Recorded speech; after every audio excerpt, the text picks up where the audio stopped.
Elle, Kirby, I don't think we've ever been more back.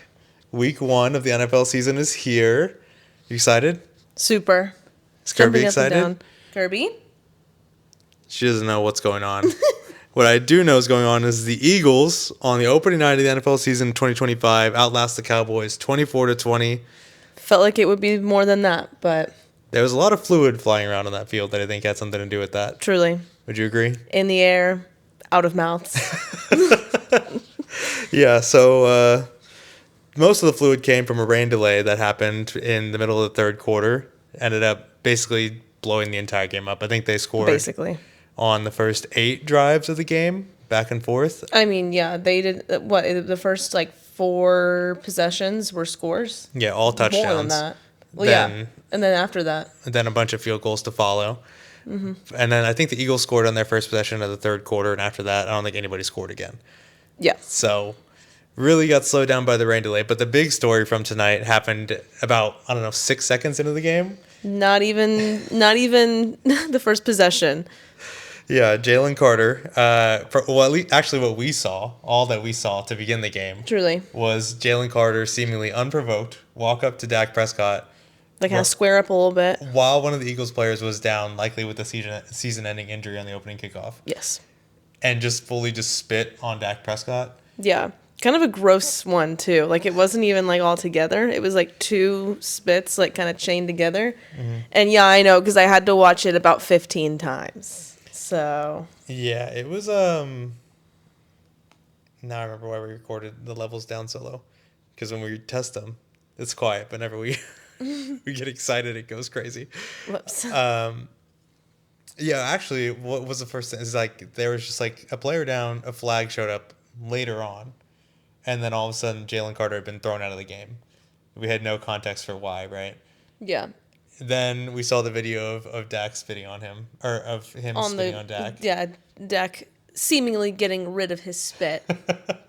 And then later in the game, after 30 minutes of rain delay, we got a new angle of the incident where Dak Prescott seemed to, before Jalen Carter did anything, Look at Jalen Carter walking by, spit on the ground, look up at him, give him a little smirk, and then say something as Jalen Carter's continuing to look at Dak, and then Jalen Carter goes over to Dak, and then that's when he kind of says something to Jalen, and then Jalen spits on Dak. And of course, goes into his jersey to never be seen again. Yeah, don't know where that spit went, but and we saw that maybe 150 times. maybe. We saw more spit flying than I don't know. Any football flying. I don't know. I don't think I've ever seen spit so many times. Yeah, it was, and you work in a hospital, so that's saying. Sure, that's saying something. That was a. Thank you, NBC, for that. Yeah, shout out NBC for 20 years. I'm sure that was a great way to start off your 20 years of Sunday Night Football. Was just 1,000 spit takes in a row from Jalen Carter and Dak Prescott. Even further, though, into the game, we then got to see shots of Dak Prescott reenacting his spitting through the lineman while joking with other teammates. Yes. Sorry, that was probably really loud. That's okay. Oh, look, big hats. Big hat kiss. Yeah, we're watching the end of the Eagles and Cowboys game here on the TV. If you've ever seen the mega hats, I'm sure you have, but they are just the most hilarious article of fan clothing that I've ever seen. I want one so bad, but they're $150. Yeah, they're crazy. And I'm pretty sure it would take up a whole seat in the car. You probably need to get an extra seat for it on the plane or something. Yeah, check a bag for it. So funny.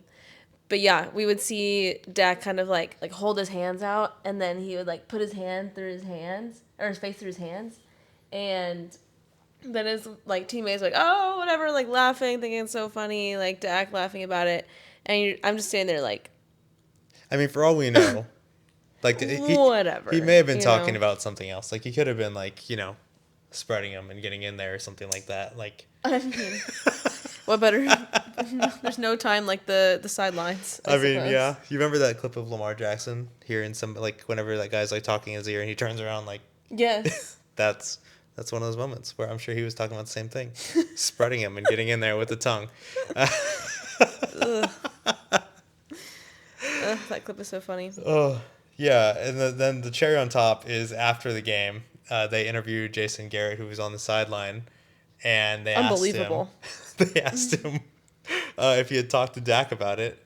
Jason Garrett I guess with no journalistic integrity, just fully relayed the version of the story that Dak told him, which was like Dak just like was talking to his lineman. He just had to get rid of some spit. Yeah, and then And Jalen Carter happened to be there and just walked right by at the same time that he needed to get rid of his spit. and then he was like, I guess Jalen Carter was looking at Dak, and Dak was like, I didn't spit on you. Why? What reason would I have to spit on you? He's like, yeah, did you spit on me? He's like, no, why would I spit on you? Yeah. And then Jalen Carter spit. And he's like, and Jason Garrett's like, yeah, it's, I guess, just a misunderstanding. That's literally with what he the said. biggest smile I've ever seen on his face. He hasn't smiled more, I don't think, whenever. I mean, like, he didn't have much to smile about. He didn't have much to smile about. So, I mean, I guess it's the first time Dak is really making him smile. So. Oh my gosh, that was just perfect because it was so transparent, like what was happening, and then like Mike Tirico was like immediately after said like, well, that's definitely Dak's side of the story. I'm sure Jalen Carter, when given the opportunity, will tell a different story. That's crazy. That Oh is my so gosh. crazy. Yeah, there was also a game that happened. I mean, truly. Yeah, some notes that I took. The biggest thing that happened is CeeDee Lamb is carrying a lot of the weight of this game on his shoulders right now. Dude, CD and Javonte Williams versus Jalen Hurts. Yeah. That was the game tonight. Yeah. Maybe a little bit of Dak thrown in there. Yeah, I mean, the quarterbacks played well. I think that Dak Prescott probably ended up outplaying Jalen Hurts by the end, which is kind of hard to say given that I don't think Dak Prescott scored a touchdown tonight. No. On the ground or through the air. But, I mean, the Cowboys, they had that game won. Like, unbelievable as it is, just a week after trading Micah Parsons, they went into Philadelphia, into the Link. Yeah, after a Super Bowl win. And had the Eagles basically had pinned. CeeDee Lamb running down the seam with about 3 minutes to go, hit him in the hands, and he just dropped the ball. Basically tried to throw an interception to Reed Blankenship himself. Basically, yeah. I mean, like, twice-ish. Yeah. Right? Well, at least they finally put Blankenship on him because Jackson was guarding him in the first half, and oh my gosh, I think he forgot that CD was out there. I can't believe Adoree Jackson still has a job. Like, I just can't. I can't believe that. He was getting burned all night. He was just grabbing onto anything he could get a hold of, just trying to hang on for dear life. I think he got called for like 2 pass interference calls. Probably should have got called for a third. It was just a tough watch, but yeah. CeeDee Lamb drops the one down the middle. And then 4th down and 3 with about 1:50 left to go in the game. Dak overthrows him maybe a little bit. Just a touch. Under like an all-out blitz. And CeeDee Lamb lays out and it goes off his hands. Definitely a catchable ball. I mean, it was right there. It was like on the inside of his hands. Like it was on his hands, but it was on the inside. It's not like the tip of the ball was like right at the edge of his like fingers. Like it was there. Yeah, it hit him in the palms. Dropped it. It was, I think like looking back at it, whoever it was, Reed Blankenship or who's the other exciting white? Cooper DeJean. One of those two, which is a little messed up. One of those two did have his hand grabbed, so I think he was struggling to get it out there. But I mean, he still got both hands to the ball. Yeah. It should have been a catch. I think he knows that. Like on the sideline, he was very disappointed in himself. But. Yeah, I mean, yeah, because you do that great in the first half, like carrying basically you and Javonte, like getting Javonte down there to be able to like go and like get those touchdowns, and then where are you? Yeah. Like when like it's crunch time, where are you? Yeah, I don't know, man. That was just a tough look for CD, but I mean they can't really be mad at him. And I know that people are probably gonna want to blame Dak for the loss, but I mean he had the game won twice, back-to-back plays, and it. As much as it pains me to say, he did actually pretty good. Yeah. So. Yeah, but Jalen Hurts. Oh, I'm Jalen Hurts. I'm super sexy. I run for touchdowns. I win Super Bowl MVPs. Whatever, man. Was it Jalen Hulu has live sports? Let's bring that back. Yeah, George Pickens didn't do much. He did end up crashing out and choking Reed Blankenship once. That was pretty funny. Oh, the penalty? Yeah. Yeah, and he was like... Yeah. What? He was like, what's going on? What? The flag? How does that make you feel, white boy? And then he just suplexed him to the ground. Yeah, anything else on this game? I mean, it was It was pretty impressive of Dallas to get as close as they did. I mean, like right before the rain delay, Miles Sanders ran for 49 yards, and then the very next play, fumbles. And credit to Dak, he also saved. Truly, he saved potentially a touchdown. Because Quinion Mitchell was picking that ball up, and he was ready to take it to the house. Oh, for sure. And Dak Prescott was the only person within 10 yards of him that could have a chance of catching him, and he did it. So, props to him. Good for him. Again, as much as it pains me. Yeah. Chris Collinsworth did say he was rocked up before the game, so I don't know what that means. Twice. Yeah. He doubled down on that. You heard it from Chris. Doubling down on Dak Prescott being rocked up. Oh my gosh. And then the defense did the tush push to celebrate after the fact, and so that was pretty funny. That was pretty hilarious. Gotta give him that one too. Yeah. I'm all here for the defensive whatever celebrations or whatever. Vikings kind of killed it last season with it. They dropped off a little bit towards the end because I guess they're trying to. I think they dropped off a little bit towards the end of the last season. They were trying to lock in for maybe having a chance at Super Bowl. Come on. I don't think it was very fun to play with Sam Darnold those last 3 weeks. No, I would imagine not. So I'm all for defenses stepping up their game and giving us some good sellies. Mm-hmm. So. Yeah, the other thing for tonight, congrats to Jack Collinsworth. I know he worked really hard to get where he is today, and I know he overcame the odds. So extremely, yeah. Congratulations for finally making it to the top of the sport. Yeah, exactly. Hats off. Harder than I've ever worked. Yeah, there's a lot of talk about systemic racism in a lot of industries about things that I think maybe I thought in the past I would have had to deal with, but turns out I was forgetting about the Jack Collinsworths of the world who really have it hard. So Truly. Props to him for beating the system. Yeah, they tried to keep him down, but he fought back. He persevered. He pushed back. Yeah. And because of that, he rose. So and I'm hoping I see a lot more of him. And isn't it so sweet that he and his dad get to be on the same network? I know. What a coincidence, right? I know. Yeah. That's crazy. Imagine getting to work at the same place as your dad. I know. Isn't that so cute? I hear that happens a lot, actually. That's pretty cool. Oh gosh. He sounds just like his dad. It was kind of trippy. I don't think he did a bad job. I think he's good. No, in all seriousness, I think that he kept it going. It wasn't painful to watch him or anything like that. He has a career in sports commentary and stuff like that. Yeah. But I just think if you're going to go out there and be Jack Collinsworth and be on the NBC crew for Sunday Night Football, I think you get a 4-minute segment on this podcast. A little tease. About it. A little pinch. Oh, but anyways. Oh, also, what's it? Gosh, his name is so long. Schottenheimer? Oh, yeah. His debut? Yeah. As first, what is it? Coaching? Not coaching position ever. First head coaching position. First head coaching position ever. Crying during the national anthem, kind of stealing Nick Sirianni's thunder there a little bit. Yeah, I mean, what's he doing? Know your place in the league. Come on. We're talking about Nick Sirianni here. Yeah, the guy who invented crying during the national anthem. Or I guess he stole it from... No, Sean Marino was just crying on the sideline for no reason. Yeah. I don't know. Well, it didn't work out for him, but I think he called a decent game. Yeah, I mean, again, they kind of had that one squared away. But, it would have been a win for him, and that would have been cool, I suppose. But... They did talk a lot about how his dad never won the Super Bowl, though. They did talk a lot about that, yeah. How his mom's staying up, watching him. Yeah, also congrats to Brian Schottenheimer for, fighting against systemic racism. For making it, him too. Thanks for making it to the top of the mountain, for sticking up for the little guy. Yeah. I feel super supported. Yeah, representation matters, guys. Thank you, yes. Thank you. It's also really kind of a jump scare to see Matt Eberflus out there. Yeah, I forgot he was there, and he has really let himself go since Chicago, hasn't he? Yeah, his defense looked great today.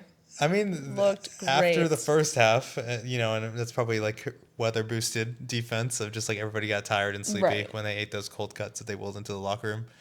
But Trayvon Diggs was just wandering around the bottom of the stadium looking for some food. He found them some food. Yeah. Manna in the desert. Yeah. He found them some food. Yeah. God bless. Yeah. Clips of him really kind of setting out to find some food for his team. Oh, yeah, he had his phone in his hand. That reminds me, this is completely off topic, but I saw Alabama football lost 31-17 to Florida State this week. And they're talking about like how Nick Saban was the only thing that could save that program, and how Kalen DeBoer is like the worst coach in history. But like they were videos of like, I think Caleb Proctor is like an offensive lineman. He's gonna be like a first round pick next year. He has headphones on, and he had like his phone in his hand, but he was just warming up on the field by himself. Mm-hmm. And so I saw someone post that online and was like, "This is why they're losing." Because he's wearing headphones. Yeah. On the sideline. It's time to lock in. I think the caption was, "If 100,000 fans in a stadium who hate you isn't enough motivation, you're not ready to play football." It's like, what if he was locking in? Yeah, everybody in the comments is like, "This is the worst post of all time." But I just thought I needed to bring that to light. That's so goofy. Let me see if there's any other notes I made. Yes, yeah. Anything else on the Eagles-Cowboys game? Jaden Blue was a healthy scratch today. I didn't expect that to happen, but yeah, that was kind of wild. Not that I guess nobody from the University of Texas showed up this weekend, so it doesn't really matter. That's not surprising. Yeah. James Harden's restaurant sued over unpaid rent. What is going on? He's a restaurant? I guess so. And they're not paying rent, apparently. James. Oh, my goodness. Oh, my gosh. And Whatever. speaking of not paying people properly. Oh, that's what the restaurant is? I always walk by that, like, bear-looking thing. I've never The golden bear. I don't know if it is a bear, but it has, like, ears like a bear. Maybe it's Clutch. Oh, shoot. Can't forget about Clutch. But yeah, did you see the Clippers also? This is completely, like, we might even just cut this out, but did you see the Clippers also got in trouble for paying Kawhi Leonard, like, through, like, I guess, like a shell corporation or something like that to skirt like offshoring money or something like that? Like, so that they wouldn't have to, like, give him money in a contract that would affect the salary cap. They just, like, handed him money. They just gave him extra money? Through, like, a separate company. Crazy. That is so crazy. So, I guess a lot of people out in LA are doing fraud right now. I mean, what a time to do it, I suppose. James Harden and Kawhi Leonard just breaking the law. That is so crazy. Dang. Do you have anything else on the game? No, that was all my notes. No.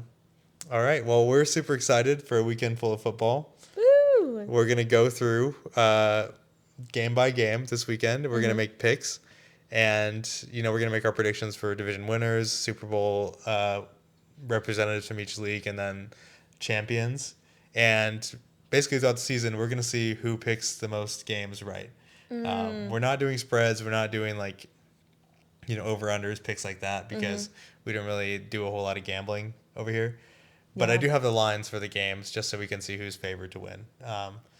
But do you want to go ahead and get started? Yeah. Okay, don't look at my picks. Sorry. Okay. Come on. So first up, Chiefs versus Chargers. Kansas City favored by 3.5. This is a Sao Paulo game. Well, yeah, because Travis Kelce just proposed. So why wouldn't they be on a high to win? Yes. They have to win for Taylor. Yeah, as opposed to last year. Yeah, when he didn't propose. Yeah, you're right. Honest question, do you think he was going to propose if they had won? No. No? I don't think so. You don't think so? No. Why not? Because it was just too early. And, like, then they would have, I feel like the Chiefs, like, Big C Chiefs would have been pissed because they're like, this is our moment. Like, and then, whatever. People have proposed to their significant others after winning things, like, in sports and everything. But not Taylor Swift. Yeah. So it would obviously have taken away from, like, the championship. And I don't think that they would have wanted that. I don't think anyone would, because all the dudes are getting pissed already about Taylor Swift being on the Jumbotron, like, amount of times or whatever, which, I don't know, they show, like, a bajillion people on the Jumbotron or whatever. But people are already getting pissed about it. Why would they piss people off more about it? Yeah. I don't know. Yeah. No, I get that. Plus, I think she was like, I'm not ready to release my album yet. So truly, we have to wait. Exactly. Still working on the last few songs, so can't do that yet. Yeah. So some stats about this game: the Chiefs have won 7 straight games over the Chargers. Did you know that? That is embarrassing. Yeah, the Chargers are terrible. I mean, we saw that last year. Other news out of the Chiefs camp, though: Rashee Rice will be suspended the first 6 games of the season. 6 games? I feel like that guy's always suspended. Well, he was. Yeah, did he get suspended last year? I think so. I think for something, either that or he was hurt. I mean, he was hurt last year because Patrick Mahomes dove into his leg and tore his LCL. That's crazy. Oh my my gosh. But from what I know, he's healthy. You just got to wait out those 6 games. But that means they'll be without him this first game. So they'll have... This one was for, like, reckless driving or something? Yeah, I think so. Like a hit and run or something like that. I think, allegedly, I don't know. Off the top of my head, I don't remember. But Officially, it was for driving a vehicle poorly in some way. In some capacity. In an illegal manner. So they'll be without him. They have Travis Kelce, who is old now, apparently. But a new haircut, so... A new haircut. He's got the engagement boost. He is, like... super sexy now. Apparently so, yeah. #1 podcast in the world, I guess. Mm-hmm. Oh, yeah. Yeah, and then do you think the travel to Brazil is going to affect them in any way? I feel like... I mean, when are they getting there? That I don't know. I probably should look that up. They're probably already there. Like, they probably got there earlier in the week. If they're already there and they've already had time to, like, adjust to... I don't think there's much of a time difference. I was going to say, maybe there's not a time difference, actually. Because it's only That's problem not when how you the go to globe England. rotates. Yeah. I think it's only horizontal, right? Not vertical. Well, time zones are weird, but yeah. Like, seasons are, like, vertical? Like the poles are opposite, yeah. So it's winter there. Well, shoot, yeah. I don't know. Maybe that'll throw them off. But it's also Brazil, so I don't know how cold it actually gets. Yeah, I don't know. We don't know a lot about Latin America. We were educated here in America, so. Truly. The only thing we know is that we own them, basically. They have an obligation to feed us bananas. Oh, super. Well, is it going to be another grass gate? Have they fixed the grass? Yeah, I don't know. I can't imagine it's going to be like... I'm sure the second anybody slips, it's going to be like, we should bomb every other country that tries to host an NFL game. But I'm sure it's going to be fine. Like, the Brazilians, they know how to hold a good game on grass. Like, I know that is their specialty there. So I'm not super worried about that. I do know that Patrick Mahomes has been playing a lot in the preseason, which he normally doesn't do. Mm-hmm. But I think he's sick and tired of being, like, mediocre. So I'm excited to see what they look like when they're mad and when they actually have, like, players out there to, like, air the ball out. Because I think Hollywood Brown is back. He missed most of last year with an injury. Shoot. He's crazy fast. They have Xavier Worthy, who I don't think is going to be, like, I don't know. I don't think he's going to be, like, an impact player. I think he'll be great for what he does. But I think once Rashee Rice gets back, you'll really see them unlock that offense. Right. Pacheco, I don't know. What do you think? You think he's good or no? He'll be stomping around out there. He was injured at the end of last season. What did he, like, broke his foot or something, I think. Probably from stomping too hard. I think a preseason. No, I think he is playing because I think I saw a preseason clip of him just like as he does, stomping away, like fully like running in place but somehow moving forward or something like that. Yes, but then he like kept going out of the sidelines and like completely wiped out. And then like people had to like get him up and like I don't know, he wasn't like stuck, but people were like, "Oh, whatever, like get him up." Yeah. And it was like, "Oh my gosh." Like he's a character. No one to land your plane. Like, yeah. He like never, even whenever he gets hit, like he jumps up and like sprints back to the huddle. He's a funny guy. On the Chargers side, Rashawn Slater tore his patellar tendon. That's a bummer. Yeah, I don't know. Hopefully he can come back from that ever, but he's done for the season. Junior Colson, one of their starting linebackers, out for the season as well. That's a tough hit too. Najee Harris is apparently good to play. Wow, he has both his eyes? Probably. Oh. Did he get a glass eye? I don't know. Yet to be seen. What's up with Najee Harris? Can I get a close-up of Najee, please? Yeah, we're going to need to zoom and enhance on Najee's face. Like the spit take? I need, like, how close we got on the spit. I need that much, zoom on the eyeball. I need someone to go spit on Najee Harris, and then we'll zoom in 1,000 times on his face. Exactly. Yeah, then I'm excited to see Omarion Hampton play. He was the first-round pick for the Chargers at running back this year. Yeah, I'm excited to see him, too. I know that Jim Harbaugh likes to talk about stupid football platitudes that mean nothing, but like they do like to run the ball, like whatever, like real hard-nosed football stuff that means nothing these days. But I mean, when your main target is Lad McConkey the whole time. Hey, Lad might pop off, but outside of that, I mean, I'm all for Lad popping off. But I mean, Keenan Allen's back as well. That is true. I don't care about that, but he is also there in the building. Yeah. in Brazil, I suppose now. Yeah, he has to. He just wanted to go to Brazil, I think, is what it was. Oh shoot, y'all going to Brazil week 1? Yeah. All right. I'll sign on. Cut me a deal. You mean I get to skip training camp and I get to go to Brazil? Yeah, I'm there. It's making a lot more sense now. So all that being said, who do you have in this game? I got Chiefs in this one. Yeah, I'm taking the Chiefs as well. Even without Rashee Rice, I think they get it done. I just don't believe in the Chargers.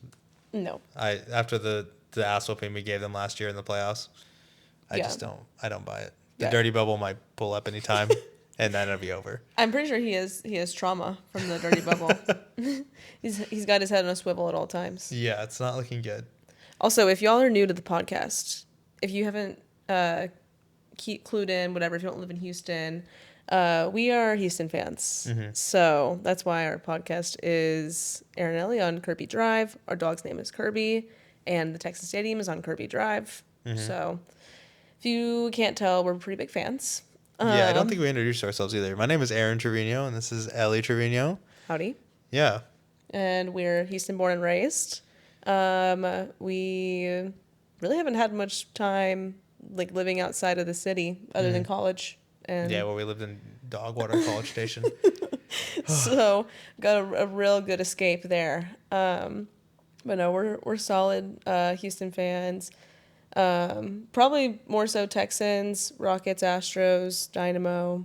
In that order. But no, he's been going to Texans games like since middle school. Like wouldn't miss them. And then as we started dating and everything, then I started going to every game with them and their family, and here we are. Yeah, originally we started this podcast with the idea of me being the expert and Ellie being like new to football because she was really getting into it, but hadn't really had a lot of experience. But I mean, that was over 2 years ago when we released our last episode. That's crazy. And now you know more ball than I do, so. That's debatable. Certainly it's gotten to the point where anytime I try and show her something that the Texans or the NFL has posted, she says, seen it. So. I mean, chronically online, ball knower. It's a good mix of the two. Yeah, especially for a podcast host. Truly. All right. So that was Friday. That's going to be Friday at 7 p.m. So as you're listening to this, that'll be tonight. Boom. All the game times are in Central Time because I don't really give a shit about anybody else. So next up, Panthers at Jaguars. Jacksonville's favored by 3.5. Yeah, big cat battle. Who's the top cat? None of these teams. The Bengals. I pick Bengals. I pick Bengals. I don't know. Although I feel like Bryce has kind of like stepped into his own a little bit. I mean, I've only had preseason to go off of that claim, but I don't know. I've always liked Bryce. I think in the you've background. pitied Bryce. I maybe have. Maybe it's coming from a place of empathy. But I don't know. I mean, obviously, we got the best bet in that draft. Yeah. Like, would I have wanted Bryce Young over You don't C.J. believe in Stroud? Anthony Richardson Absolutely. No. Kind of forgot he was in that draft. But, I mean, obviously, C.J. Stroud was the best choice out of all that. But that's a controversial take now. Really? Are you aware of this? Am I? No, Yeah. I'm not aware. Why? That's why I'm a Bryce Young hater now. Oh, why? Because after the last 3 games of the season, people were having the take that Bryce Young is actually low-key better than C.J. Stroud. Oh, heck nah. Because That's here's the crazy. secret. Here's the secret. If you're just dog shit for your first 20 games you play in the NFL, and then you put together 3 competent games, people might think that People might you're think something you're to talk goated. about. but if you if you get MVP vote conversations, your rookie year, and then you do anything less than that, you're automatically dog shit. Yeah. Dog water. So, Garbage can. Sophomore Bryce slump. Young had decent games the last 3 games of the year. Like He did. He's nothing to like. I mean, don't look at his stats from the other games because they're even worse than the ones that we're going to talk about today. But I mean, like, did I put him winning in a division that already kind of sucks in general? No. So, I mean, like, I still don't have, like, confidence in their team. But I think they might do a touch better this year.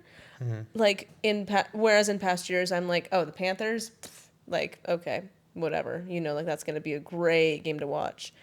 Although I did get humbled a little bit whenever we played them. That was that was one of the worst game. weeks of my life. I can't believe that we were first of all we were in Reno, Nevada, so the vibes were already off. top 10 worst places to be in the world, and then also on top of that, Shout out our people that we love there.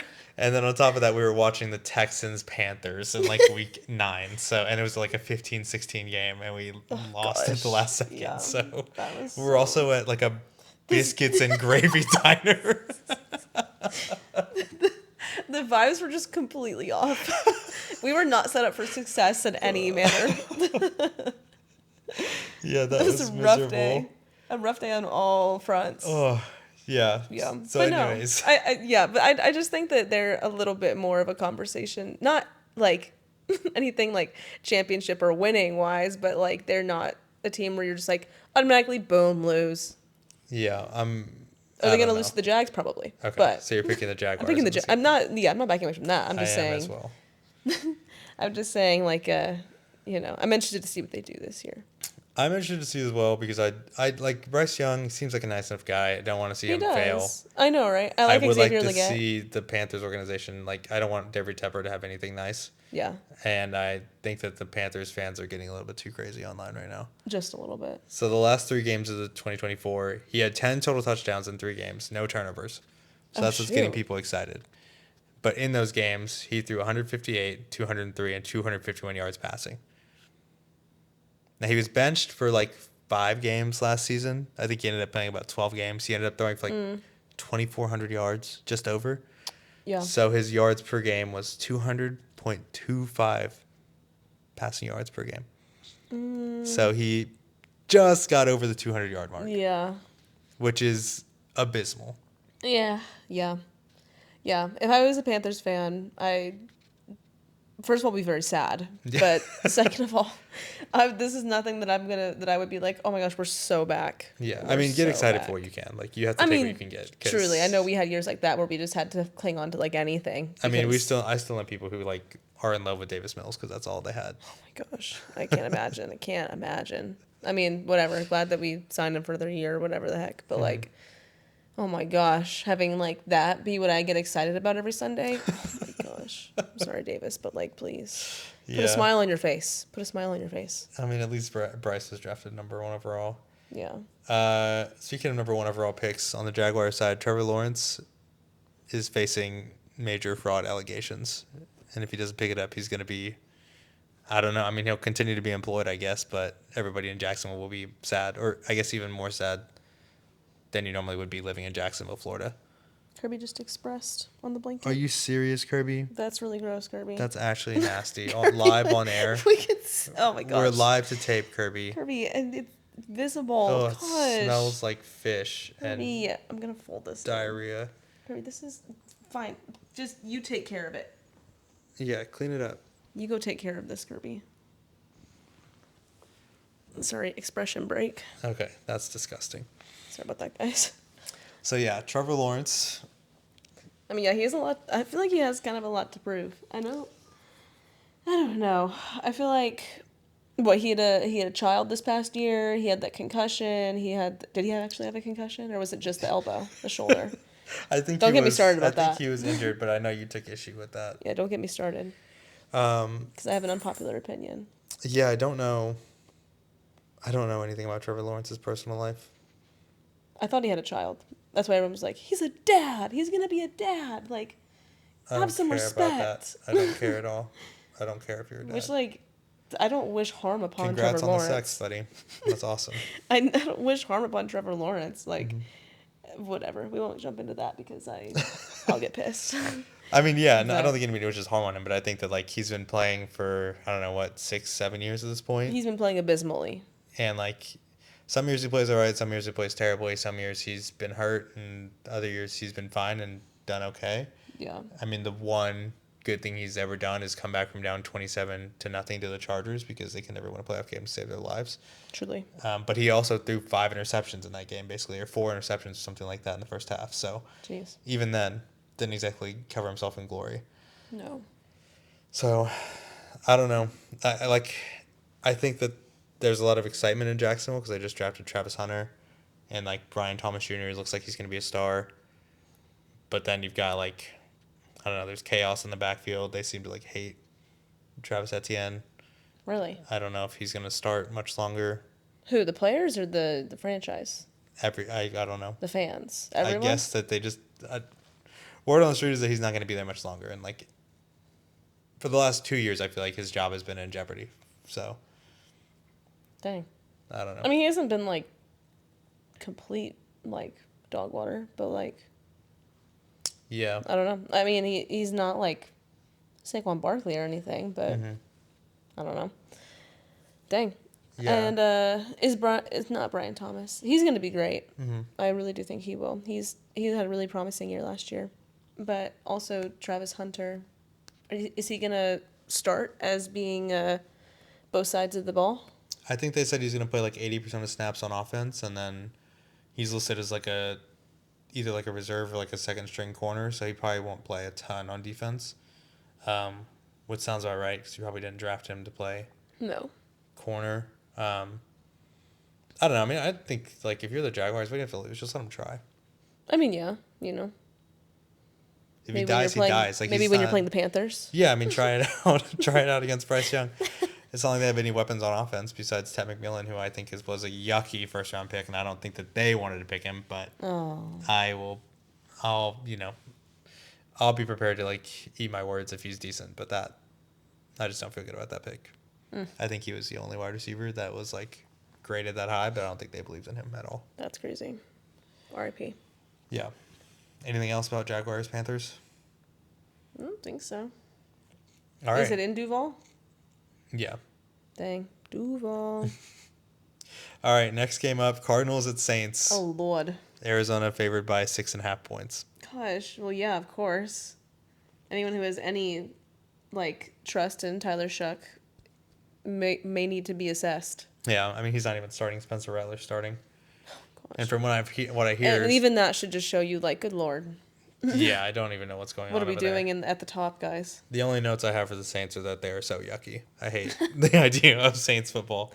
Yeah, I have a coworker who she's a traveler from New Orleans, and we were talking about football last night, and she was like, "I just don't even want to. It's just a joke. We're a joke. The city's a joke, and it's just it's a popular, funny thing to be like, oh, y'all think you can be a football team, whatever." She's like, I'd given up hope on any type of New Orleans sports. Yeah. She's like, Saints, no. Pelicans, no. Yeah, it's rough out there. Yeah, it is rough out there.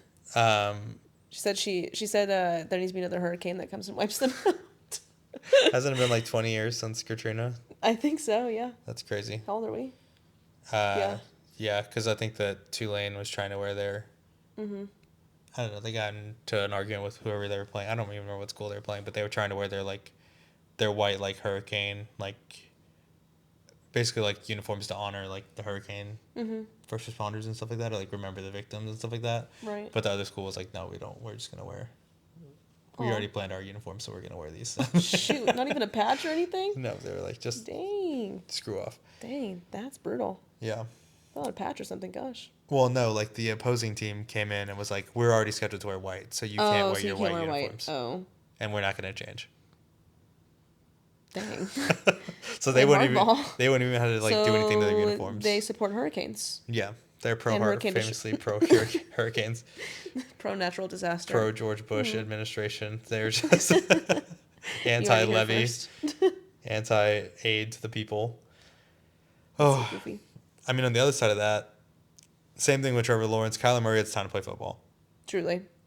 Enough with the COD, enough with the Warzone, enough video games. It's time to play football. Yeah. I just need him to lock in because I'm so sick of hearing about Kyler Murray could be the one. I guess people kind of given up on that, but... I mean, he's not bad. I just feel like I forget about them sometimes. Oh, yeah. The fact that the Cardinals are in the NFL is something that gets lost on me quite often. Yeah. The Cardinals, the Falcons, the Saints. Yeah. You gotta just, a lot of the NFC unfortunately, is dog water. Yeah, fortunately for the NFC West, they're a little bit more of the forgetful areas. But so who are you going with here? I think, gosh, yeah, I gotta go Cardinals. I was trying to maybe be like, well, no, there's no way. There's no way the Saints could pull that off for me. It'd be funny if they did another like 2-0 moment like last season. Yes. Like, oh, the Saints are so back. I can't believe people bought into that. We were in New Orleans like, what was it, like 3 weeks after they started 2-0 or something like that? Yeah. Like in October, right? Yeah. Mm-hmm. And like, I don't know, they were maybe 2-3 by that point. But I remember telling you like the whole time, like these people are like, you really think Derek Carr is going to put up 50 points a week for the rest of the season? Delusional. You're foolish. Delusional behavior. And like, I guess again, you need something to believe in, but there's no way. There's no way. Did they win another game? I don't think so. You think they went 2-15? No, because they would have been first overall, right? Yeah. So they must have They won a won couple. like just maybe 2 or 3 more games. Yeah. If that. I have no idea. Doesn't matter because I don't really care about the Saints. All right, next game up, Dolphins at Colts. Indy favored by 1.5 points. Really? Yeah. I mean, it's Colts home opener. And they do just find a way to win, always, somehow. And they're at home. Yeah. And Anthony Richardson is benched. Yes. And for some reason. I guess you can't just, like, throw 40%, complete 40% of your passes, and then just, like, get to keep your job. That's bullshit, but, whatever. Yeah, I guess so. Did you see he could throw really far, though? Dude, he can throw far. like all the way down the field. Like, that's got to count for something. Something. Not everything. Probably, like, 7 points a game. Just one Alec Pierce touchdown a season. It's just annoying. Yeah, literally. Alec Pierce I'm going to ball. Alex Pierce is out there somewhere. That's his motto every game. It just sucks though, because it's like it doesn't take like that much skill. Like, I mean, sure, to like get it in the vicinity of where your receiver is going to be, it takes like a good amount of skill.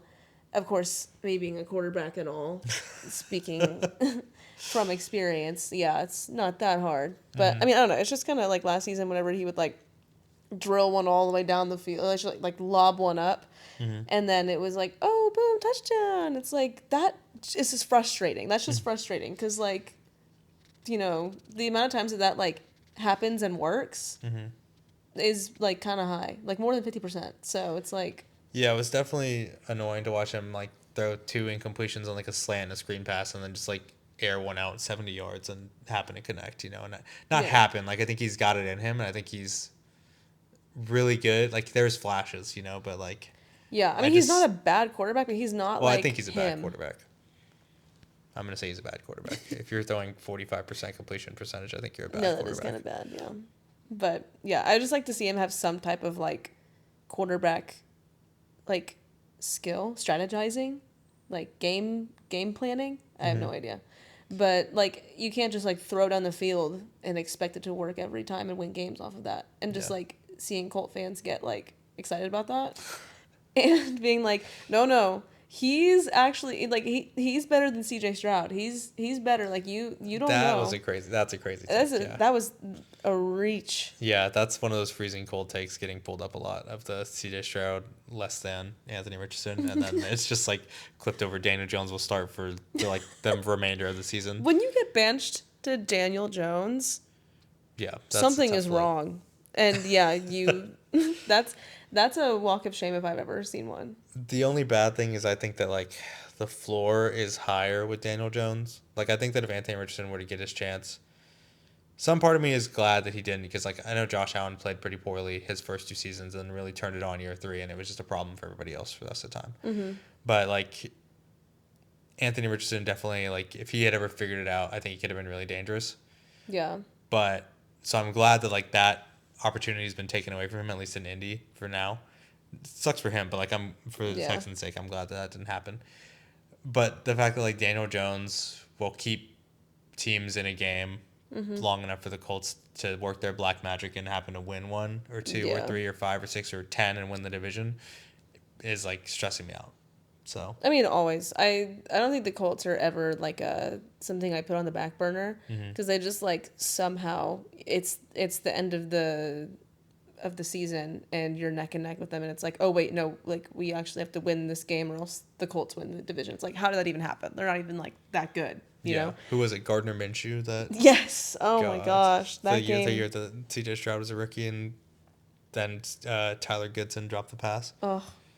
Also, do you think the Colts song guy is cool or not? I was gonna bring him up. I mean, he just needs a little bit more originality to his songs. Like his songs got a little lazy towards the end. He was definitely phoning it in at the end of the year. Like the first, like I'm in. Like you've got me. Like I'm hooked. But you need to like keep me there. You know. like when he said let's kill the Bengals and cook their stripes or whatever, that first one that went That super 8. viral, that was literally 8. Literally 8. And then he was like, some of the ones that he sang towards the end were just like, I guess the Colts had already come and seen him, and he was like, I didn't really have time to write something this year, but like I have to put something out this week. So I have a following. Yeah. To People feed. are expecting me. I have children to feed. Yeah. And then on the Dolphins side, I guess Tua's alive currently. That's the best I can say about him. Yeah, I haven't heard much about it. I think he also has a new haircut of sorts. Oh, yeah, I have seen that. It's just like looser curls, right? Mm-hmm. Yeah. I see. So maybe he's workshopping something? I feel nothing when I think of Tua Tagovailoa. Unfortunately. Who was it that tried to pronounce his name? Oh, was it Trump? It was Donald Trump whenever he tried to pronounce. And it was not even close. I don't. Not even close. I don't have time to find the audio clip of it, but go find Donald Trump pronouncing Tua Tagovailoa. It's hilarious. Quite funny. And possibly anti-Samoan in nature, but like probably a little bit, yeah. And for this time, not even intentionally. It was just that bad. It was it's like the name like crept up on him, and he was like, whatever. I mean, I feel like everything surprises him, but I'll sit down. The last two things I have is like I've listed the two players on the Dolphins that are like still a little bit banged up, like Devon Achane. I put in parentheses calf because his calf is hurting him. And then for Tyreek Hill, I put in parentheses oblique calf and feelings because that's hurting him. Yeah, because those are all hurt for Tyreek Hill. Yeah, truly. He's out for hurt feelings. Yeah. I mean, yeah. I honestly was wondering if he was on a different team this season. I hadn't kept up with him in a long time. I think he wanted to be. And then Tua was like, they asked Tua if everything was all good. And I think most people just expected him to be like, yeah, like whatever, like, dudes say what they feel and like, you just got to move on. But he was like, no, not really. Like, that was kind of rude to say that he hated our team. So we're trying to work him back into it, but he's got a long way to go before he gets our forgiveness. That's crazy. I don't know if he worded it exactly like that, but the sentiment was not like... I mean, brutal honesty, shoot. Yeah, it wasn't like, oh, it's all feelings. Water under the bridge. It was like, no, it kind of was rude that he said all those things about us. It can hurt our feelings. Yeah. So there's a lot of hurt feelings in Miami. The city of Miami is out for hurt feelings. Yeah. That's crazy. And Mike McDaniels, I mean, if they do poor, like, I think he said that he wished he wanted it would be better, like, die or something. Yeah, it'd be better if he was dead or something. Things will start to feel better when he's dead.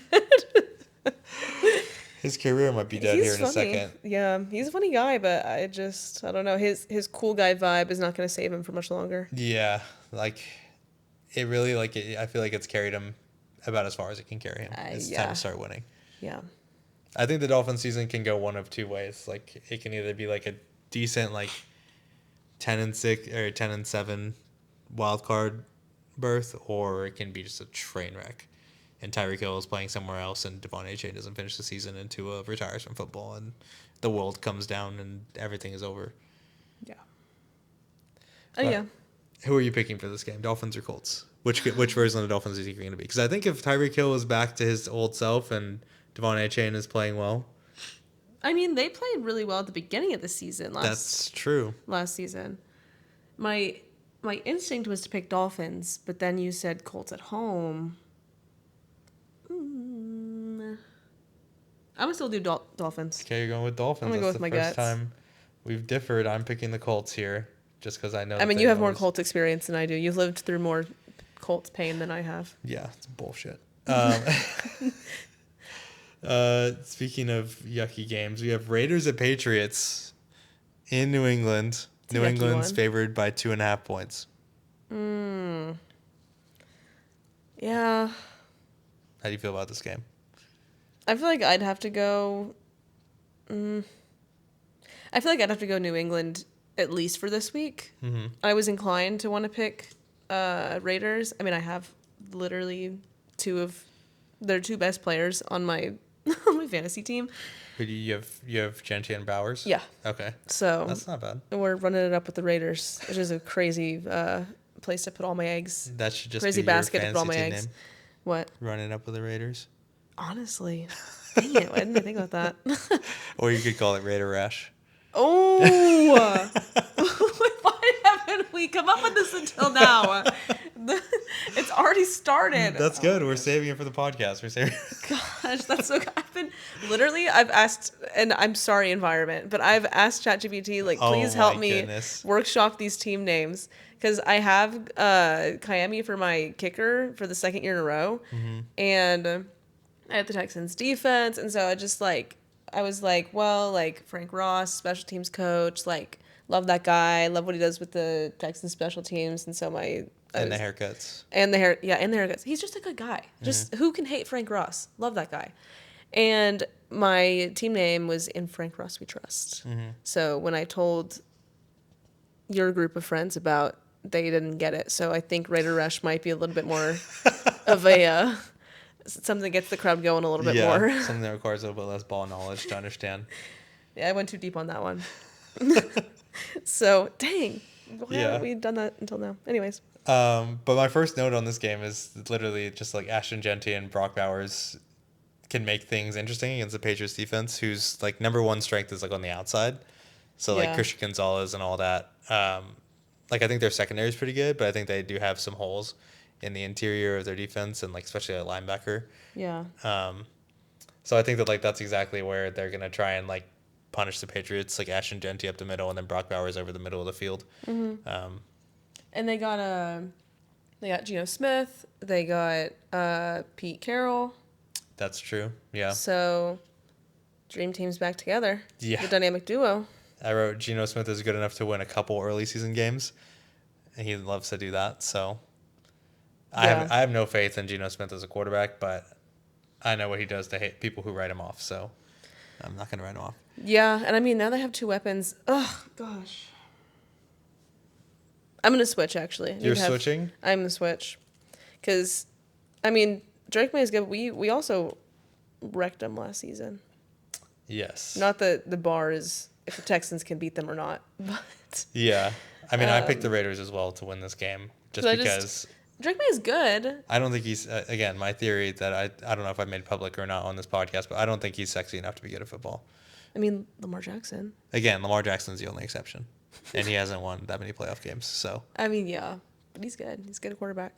He's a good quarterback. Best. But look at all the quarterbacks who have won Super Bowls. Like Jalen Hurts, is sexy.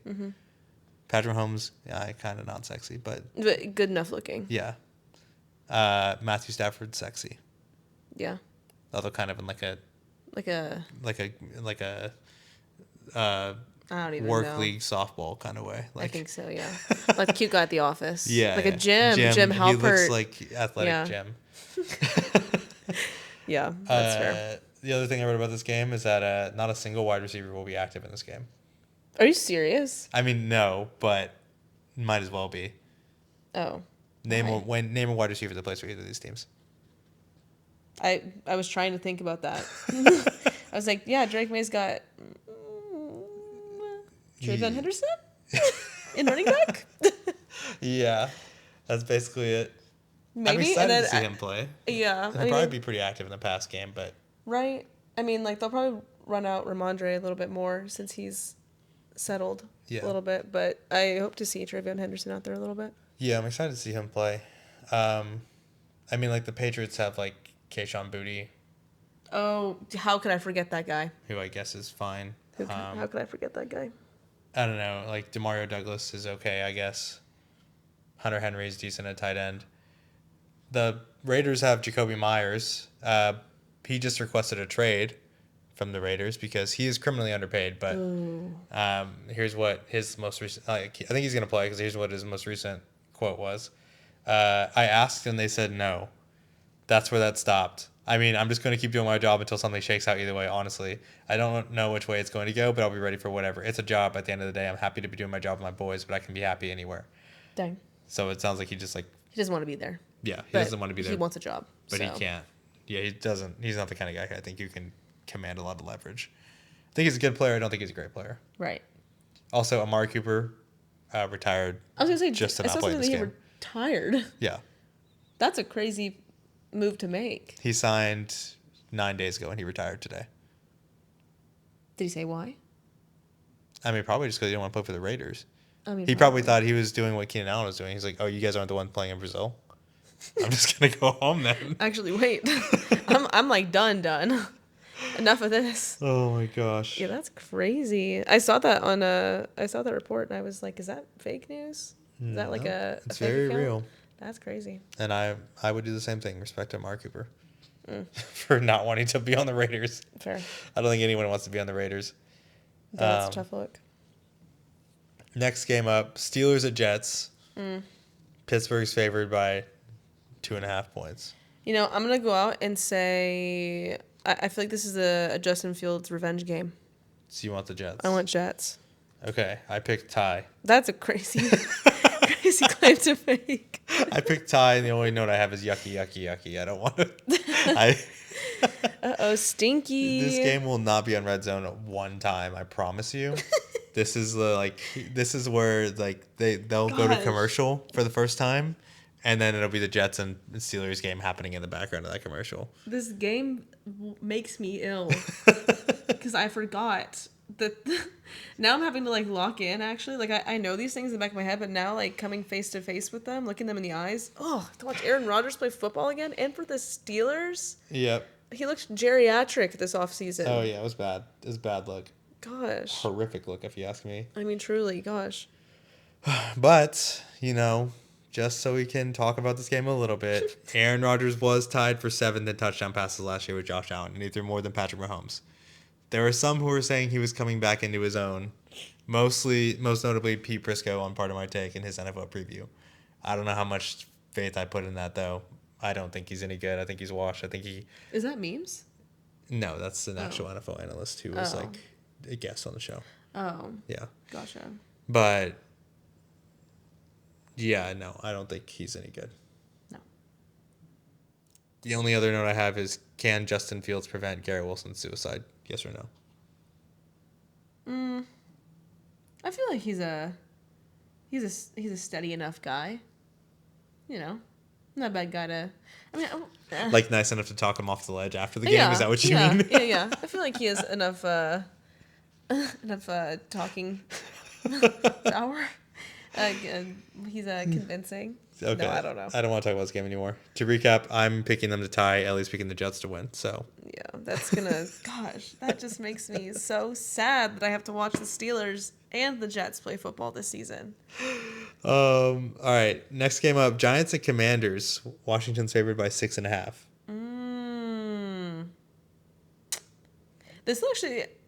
I'm actually a little excited for this game. I'm excited too. Because I want to see Abdul Carter. I want to see Jackson Dart. I want to see what they. Well, you won't see Jackson Dart. Are you serious? You're gonna sit there and you're gonna watch Russell Wilson play football. Gosh. You're gonna sit there and you're gonna like it. What purgatory have I been put in this season? My gosh, guys. You're gonna sit there and you're gonna like it, watching Russell Wilson get sacked a million times and throw watch one him on ball his 80 10th yards. team in his career. Yes. Gosh. And you're gonna like it. No. Enough. I've seen enough of him. I know that he's not good, and they should do. Yeah, forget it. I'm not picking the Giants. So you're going Commanders. Yes. I think it's going to be closer than that 6.5 line is. Yes, I don't agree with the line, but Because I think the Giants' defensive line is ridiculous. And I'm excited to see them try and chase down Jaden Daniels. that'll be interesting for sure. It'll definitely give Jaden Daniels a run for his money, literally, because he's running. Yeah. But yeah, I don't know. I think it'll be close. How long into the season do you think they'll let Russell Wilson play? Gosh, I hope not long. We need to, goals for the season should be to bench Aaron Rodgers and Russell Wilson. Yeah, that's what you're hoping for. Those are my goals for the season. It's not a hope, that's your goal. Those are my metrics those are your actionable items from this meeting. I will find a way to get Russell Wilson and Aaron Rodgers benched at the end of the season. If I'm lucky, retired for one of them. And I think we know who I'm talking about. If I'm lucky, dead. That'll be exceeds expectation on my report. Oh my gosh. But no, that is going to be an exciting game. Loki, I'm pretty pumped about it. Hopefully it is. I don't know, man. I mean, last time they played, they came down to the wire and Malik Neighbors dropped that pass. Well, that was the first time they played, but hopefully Malik Neighbors kind of steps into his own a little bit. Because I feel like he did okay. He's last good. year. He's a good player, but I just want him to. I want more for him. You know. Yeah. I feel like he didn't get like he's good. He just needs to be able to like continue like consistently be good. Yeah, So. that's true. He did have some like this game last year. He dropped a pass that would have put them in a position to win. Yeah. And then they ended up losing, I think. So. Yeah. The only other note I have on this game is that both teams are running 0 RB strat. Yeah. There will be no running backs. Like Tyrone Tracy's decent, but I mean, like I think he was a wide receiver in college. Like. Yeah. And Austin Eckler is 50 years old and also bald. That's true. This game will be won by Jaden Daniels and Terry McLaurin solely. Yeah. Yeah, Jaden Daniels will be the leading rusher for the Commanders. And I don't know. Maybe Malik Neighbors will take an end around like 5 yards and be the leading rusher on the Giants, I guess. Yeah, we'll see. All right, so who are you picking? Commanders? Yeah, Commanders. Okay, we're both going Commanders for that game. Next game up, Bengals at Browns. Cincinnati's favored by 5.5. Dang. I didn't end up writing much for this game because I think it's going to be a pretty straightforward win for the Bengals. Yeah, and I'm on strike for the Browns right now. You hate the Browns right now. Tell us why. The Browns right now because Shador's what, third string? Yeah, I think so. They cut what's his face, Tyler Huntley. Tyler Huntley, yeah, who they seem to have signed. Who they put over. Who they seem to have signed only to run that 2-minute drill instead of Shador, and that's it. Yeah, can you do this? We didn't think so. Cut. Yeah. Oh, boohoo, baby. Okay, cut. All right, Shador, third string. Yeah. I just like Joe Flacco is good. Like, trust. I know the wrath of Joe Flacco from the Colts era, but. Yeah, and even then, he wasn't on the like Browns, yeah. That one year, the first game that was hilarious. The second game, he got his ass beat. Yeah, actually, you know what? Keep on going, Joe Flacco. Those were such good games, actually. Oh, but no, I mean, how much longer are we gonna put Joe Flacco out there on these various teams that just are like, I don't know what to do for a quarterback. I don't know. Yeah, I don't know what the point of playing Joe Flacco is. Like, I guess Kevin Stefanski's trying to save his job by saying, okay, we're going to go with Joe Flacco, and then if things start to go badly, we're going to put in one of the rookies. And they're going to put in Dylan Gabriel. Yes. They're not going to put in Shador. Yes. Which I think is kind of stupid. Yeah, I don't really understand. Like, how much longer is going to be long enough for punishment, you know? I don't think it's ever going to be enough. I don't know. I mean, whatever. Like, everyone has their flaws. Everyone, like, when you're in the league, like, you know you're in the league. Like, some people are more humble about it than others. And some people, like, it's just, like, you know, they may be a little bit more, like, loud about it because it's their personality. You shouldn't be punished for that, you know? You made it to the league. I think you deserve a little bit of bragging right. If you're good, you're good, you know? And people see that. Like, objectively, you can just be good. Yeah. And I think Shador is good. You know, I haven't gotten a chance to evaluate to see if he's great, if he's one of the top one, if he's top 20, top 10, whatever. Like, and who freaking knows? I'll even get a chance to like see if he is. Yeah. If anyone wants to give him a chance, but like I believe he deserves a chance from what we've seen in his college days. And like, should he, like, because what the deal was that he wasn't showing up to some practices or whatever. And I don't know, people hate him because of his dad and whatever. And like people can say all day long, it's not about him, it's actually about his performance, about his attitude, about blah, blah, blah. And it's like, look, you can put those excuses, like you can put that little sticker excuse on it for however long and have that be your cover-up answer. But like, it's gonna, like, it has to come down to it at some point of like why you're actually not playing him. Like most of us know. At the very least, the reaction from the fans of the NFL is not based on his performance. They want to see him fail because of the way that of who he is, not because of how he's played. Yeah. Like, I don't think we've let some crazier people start than Shador Sanders. Yeah. Like, we have let other people get away with a whole lot more in their outside life or their off the field life or their demeanor or whatever than Shador Sanders. Yeah. So I think it's a little ridiculous that we're like punishing him for these little things. Yeah. But I just want to see the kid play. Yeah, I would like to see him play in a real game. He had some really promising stuff in the preseason.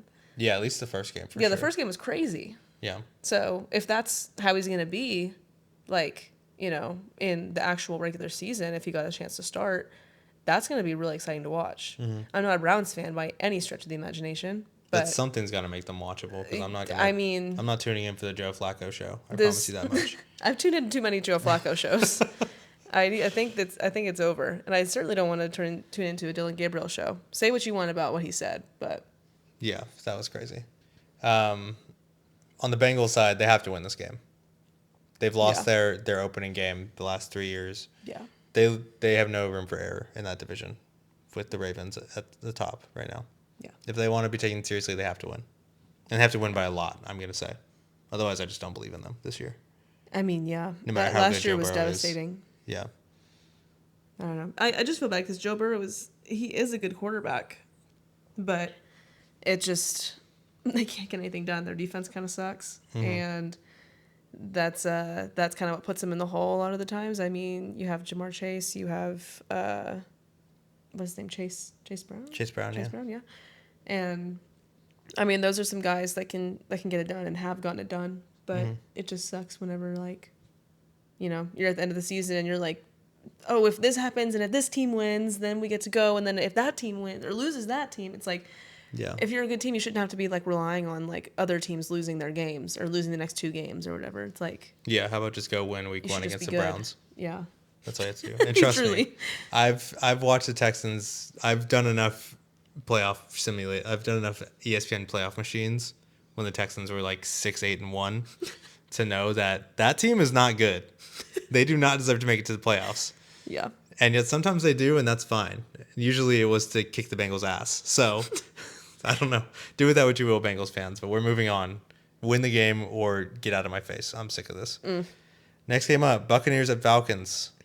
I didn't write much. I was taking notes on this, and all I wrote clearly was this is Kyle Pitts' year, but Bucky Irving is the GOAT. So do with that what you will. Buccaneers here. It's Bucks for me. I think the NFC South is dog water.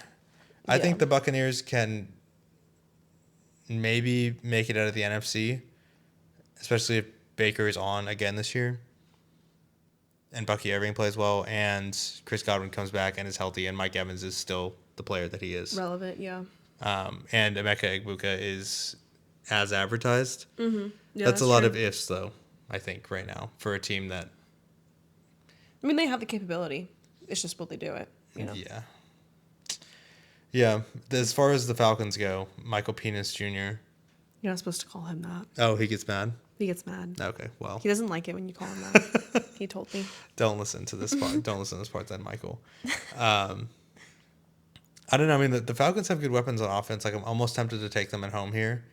Like, they have Bijan Robinson. Yeah. They have Kyle Pitts, the weapon who one day will be formed fully. How many years has he been the weapon in the making? Like 5 years. Okay. I mean, he had 1,000 yards his first year. Yeah, I mean, he's not a bad player. Like, he's dog water. If I had him on my team, I wouldn't be sad.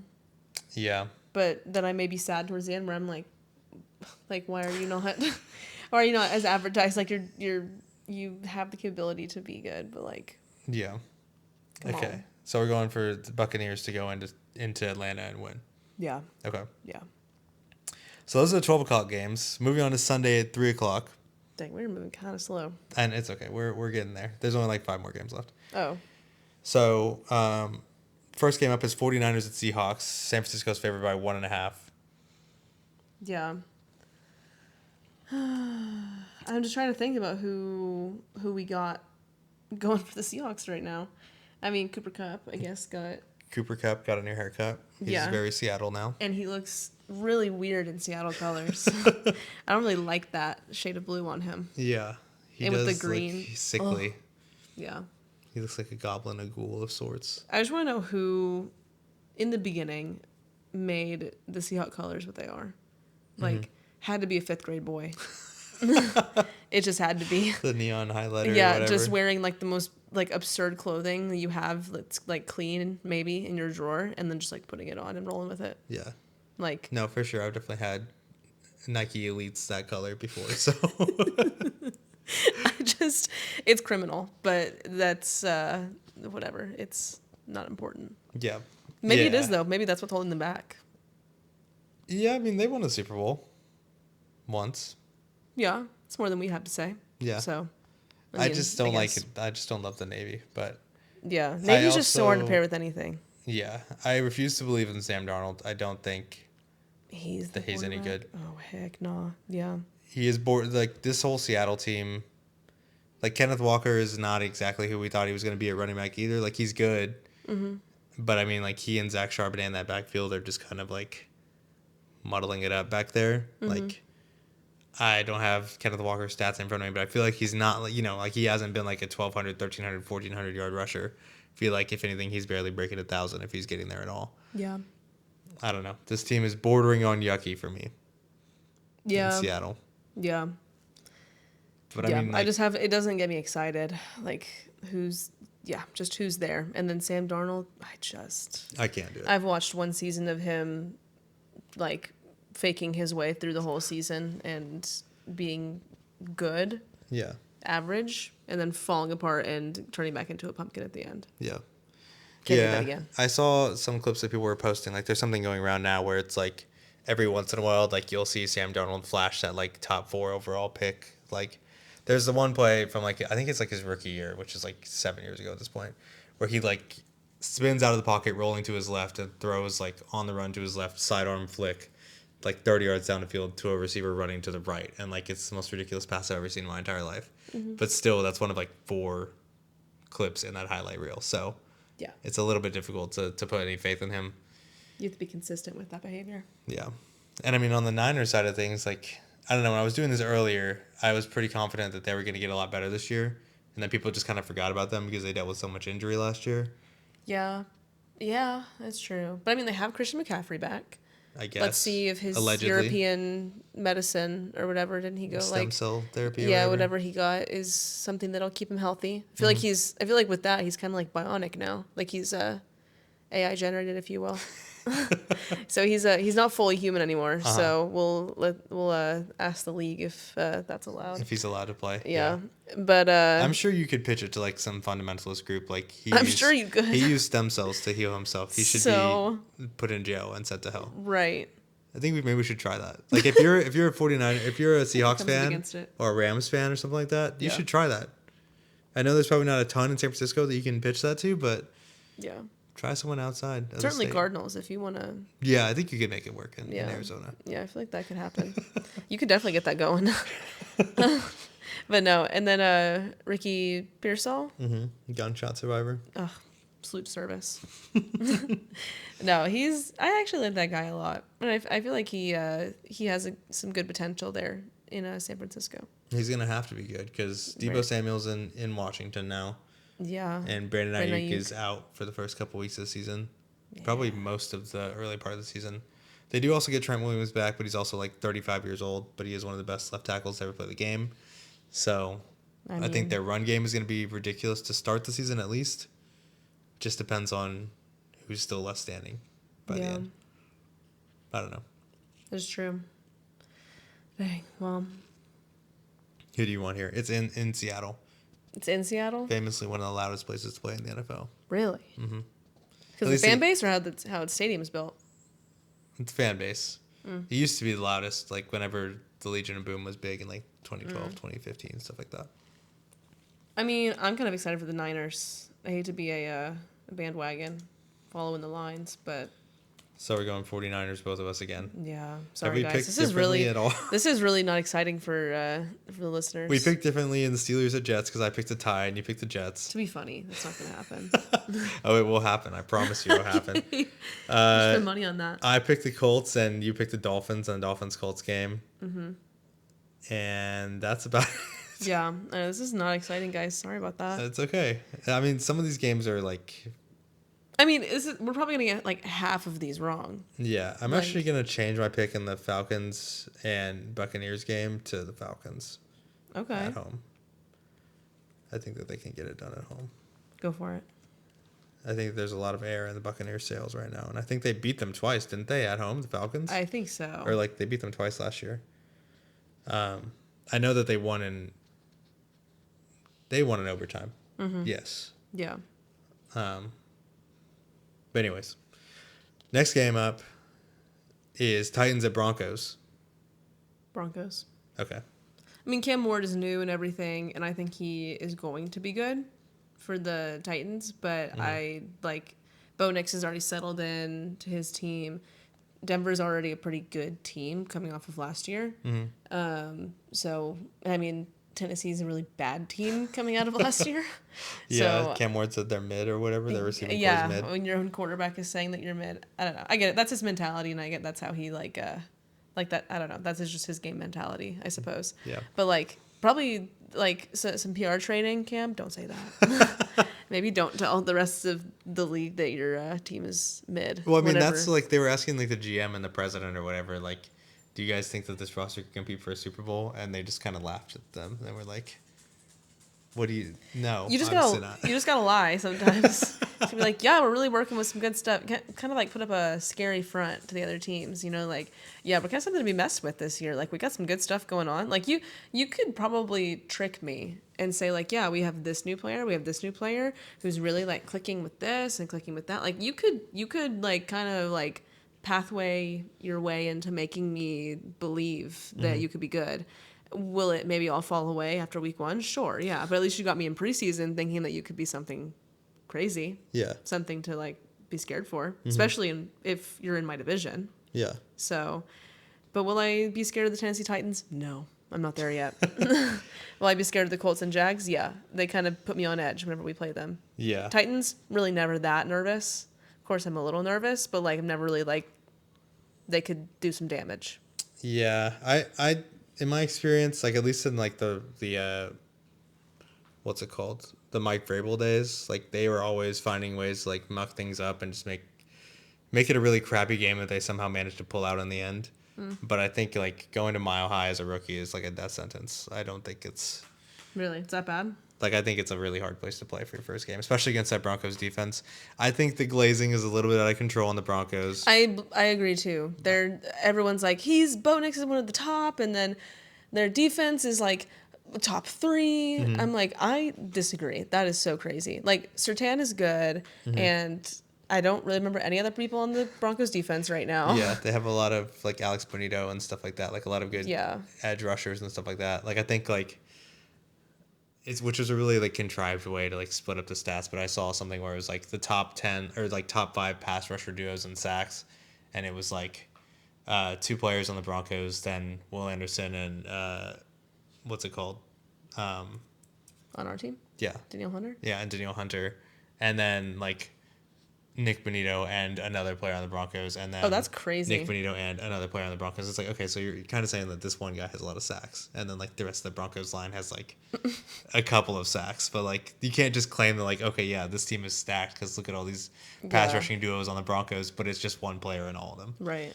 So I don't know. I think that they'll be good. They shocked me last year. Yeah, for sure. I thought Sean Payton was washed. I thought he was finished. For sure. I hate that guy. Still. I do hate him a lot. Yeah. I think he's one of the worst people in the world. Yeah, but, he's not my favorite person. I think that like we have Bo Nix on our dynasty team. I wouldn't say I'm a Bo lever, but I think I'm Bo Gnostic. I think that playing like 6 years in college or whatever he did was a bit egregious, and it definitely raised some like red flags in my head of like maybe this guy doesn't have it. Maybe he just can't. Yeah. Maybe he's just not ready to go on. But you know, I agree. I do agree. There are some things that I can't explain about Bo, and there are some things like maybe there is a higher power there that I just haven't really. Maybe everybody's right. Truly. So I'm open to Bo leaving, but I just. But you have to get me there. Yeah, I would still say I would still identify as Bo Gnostic right now. So. Perfect. I'd probably be in that camp too. I mean, I don't know. He needs to give me a little bit more to like fully be there for him. But I mean, his rookie season was last season, so yeah, we're gonna see how his sophomore year is. And it's not just Bo Nix. Like I think like Cortland Sutton of all like the premier wide receivers in the league. Like I mean, he's good. I don't give a shit though. Like I don't care about Cortland Sutton. No disrespect, Cortland. If you want to come on the podcast, do whatever you want. But he's a cool name. Yeah, but like I just don't like. I guess maybe it's also just like years and years of like, oh, Cortland Sutton, look out, he's wide receiver 1. He's gonna be like super good or whatever, and then he's just like, I don't know. Like I feel like he's broken like 1,000 yards barely a couple times, Yeah. But like, I feel like he's never really had that like 1,300, 1,400 yard season that's like blowing people out of the water, or like that 10 touchdown season. So I don't know. And then outside of that, like I guess I have Troy Franklin, who like ran like a 4.7 or something, who ran like a 4.7 40 and can't catch. I don't know. Embarrassing. I don't know. We'll see. But yeah, I'm picking the Broncos. I don't know that they're gonna win by 8.5. But yeah, I think the Broncos will be up. Kirby, who do you say?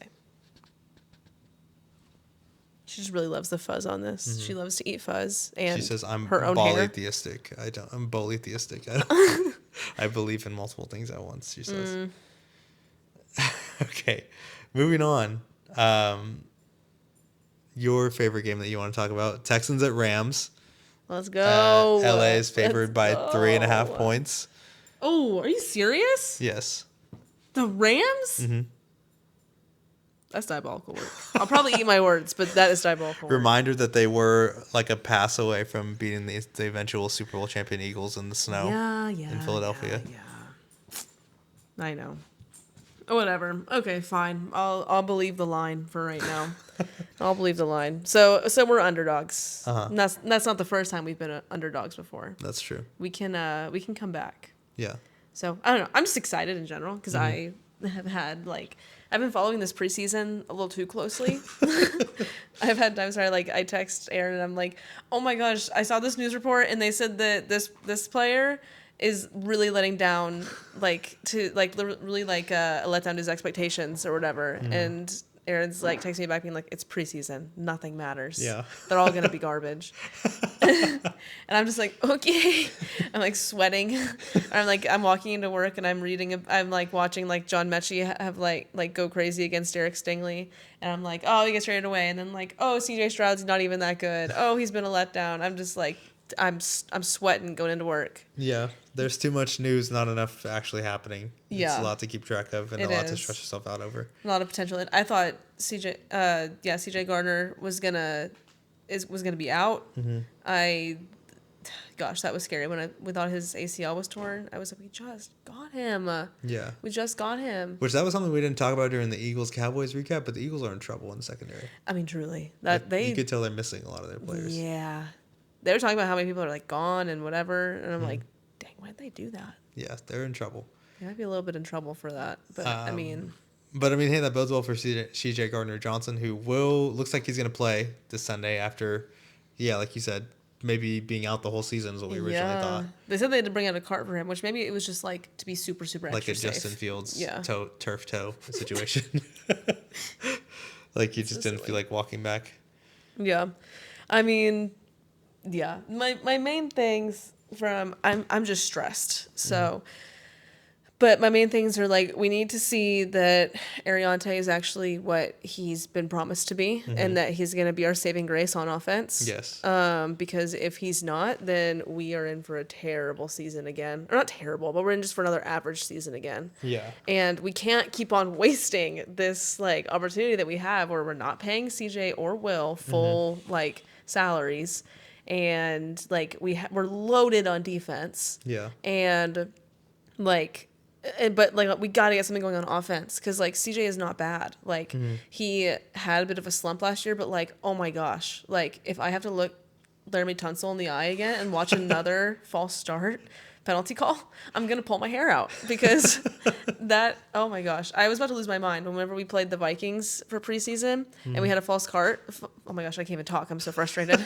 We had a false start call, and you just had flashbacks. I had a mini panic moment in my head. I feel like I've been here before. I was having PTSD, but oh my gosh, yeah. I mean, thank God.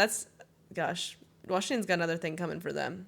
Yeah. Unfortunately, they got Laramie, but good we got him out of there. Blake Fisher, he's good. He just needs to be a little bit more consistent. He's gotten a lot of penalties called on him. Yeah, he needs to lock in. I don't even think he needs to lock lineup. the heck in because if he's going to be starting, he needs to focus up. Yeah. It is unacceptable to be getting this many penalties on the offensive line.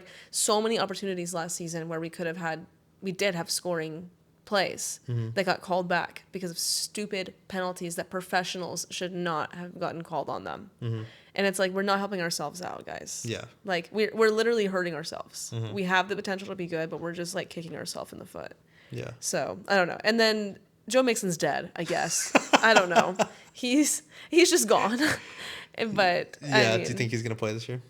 No. No, you I don't think so? think so. Maybe he'll get a game or two in, but I haven't heard about him in like 2 months. Yeah, I mean, the thing that I saw early on, pretty early on. He could be dead for all I know. Yeah, he could be dead currently. The thing that I saw early on was like the same person who was reporting that Christian McCaffrey was like not going to come back basically at all last year is the same person who was like, oh yeah, like I don't think Joe Mixon's going to play this year. So that gives me pause. Yeah. Like I don't know how optimistic I should be about a return. I just think that we need to hope that Nick Chubb is still him somewhere deep down inside. Right? Or that Woody Marks can step up and be like a really good third down option. Woody Marks was not a terrible. He wasn't terrible in preseason. Like he had some really good plays. Yeah, he ran over some dudes, had us steps. fired up in the car when we were watching on the way to Austin, stuff Really, like that. Yeah, that was crazy. But and Nick Chubb, like I also could see myself having hope in him. Like I don't know. I guess like last season I was feeling this way about Joe Mixon, being like, oh come on guys, like we're bringing a veteran in, like is he really gonna be that good? And like he was ish until he got hurt, and then it was just kind of a dumpster fire after that in running back position. But like Dameon Pierce is still there, and he's like he's an average running back that I would like. I don't know, that I'm glad that we do have as opposed to other people. But I'm also really excited about Woody Marks. I feel like he's getting trained up really well. And I just think that, like, I'm obviously biased. So if you want to take my claim and throw out the window, you can, but you can also stick with it. But I just think the Texans are a really fun team to play for. They have not been in the past, but I feel like ever since D'Amico Ryans came in, C.J. Stroud came in, Will Anderson, I just feel like the culture really changed there, and now it's a really fun place to be. And now with Nick Caley taking over in the offensive coordinator spot, thank God we got freaking Bobby out of there. Yeah. 'Cause Bobby was a buzzkill. He was a bummer. Yeah, he was. Biggest bummer. He did have a very punchable face as well. Yes. Oh my gosh. Yeah. What do you think his life is like now? Because he was going to be like a head coach Even more last sad. season. And now he's just, I don't even know where he is right now. He turned back into a pumpkin. He's bad. Yeah. I don't know. He also, from what I hear, I don't know if it's true or not, it wouldn't let CJ kind of do what he wanted to do. And we saw That's CJ true, yeah. getting pissed at him from the field. Yeah. Like at the games, he was kind of like throwing his hands up and like looking at like saying stuff to Bobby. So I mean, it must have been frustrating. So I really just hope for CJ that he has a wider leash to work with, and so he can really show us kind of like his playmaking abilities, and kind of have more time with deciding what to do, which hopefully our offensive line can give us this year. And then I would like to see him try to run a little bit more. He's never going to be a Jalen Hurts. He's never going to be a Josh Allen. I don't think he's built like that. But I would like to see him be able to use his feet a little bit more.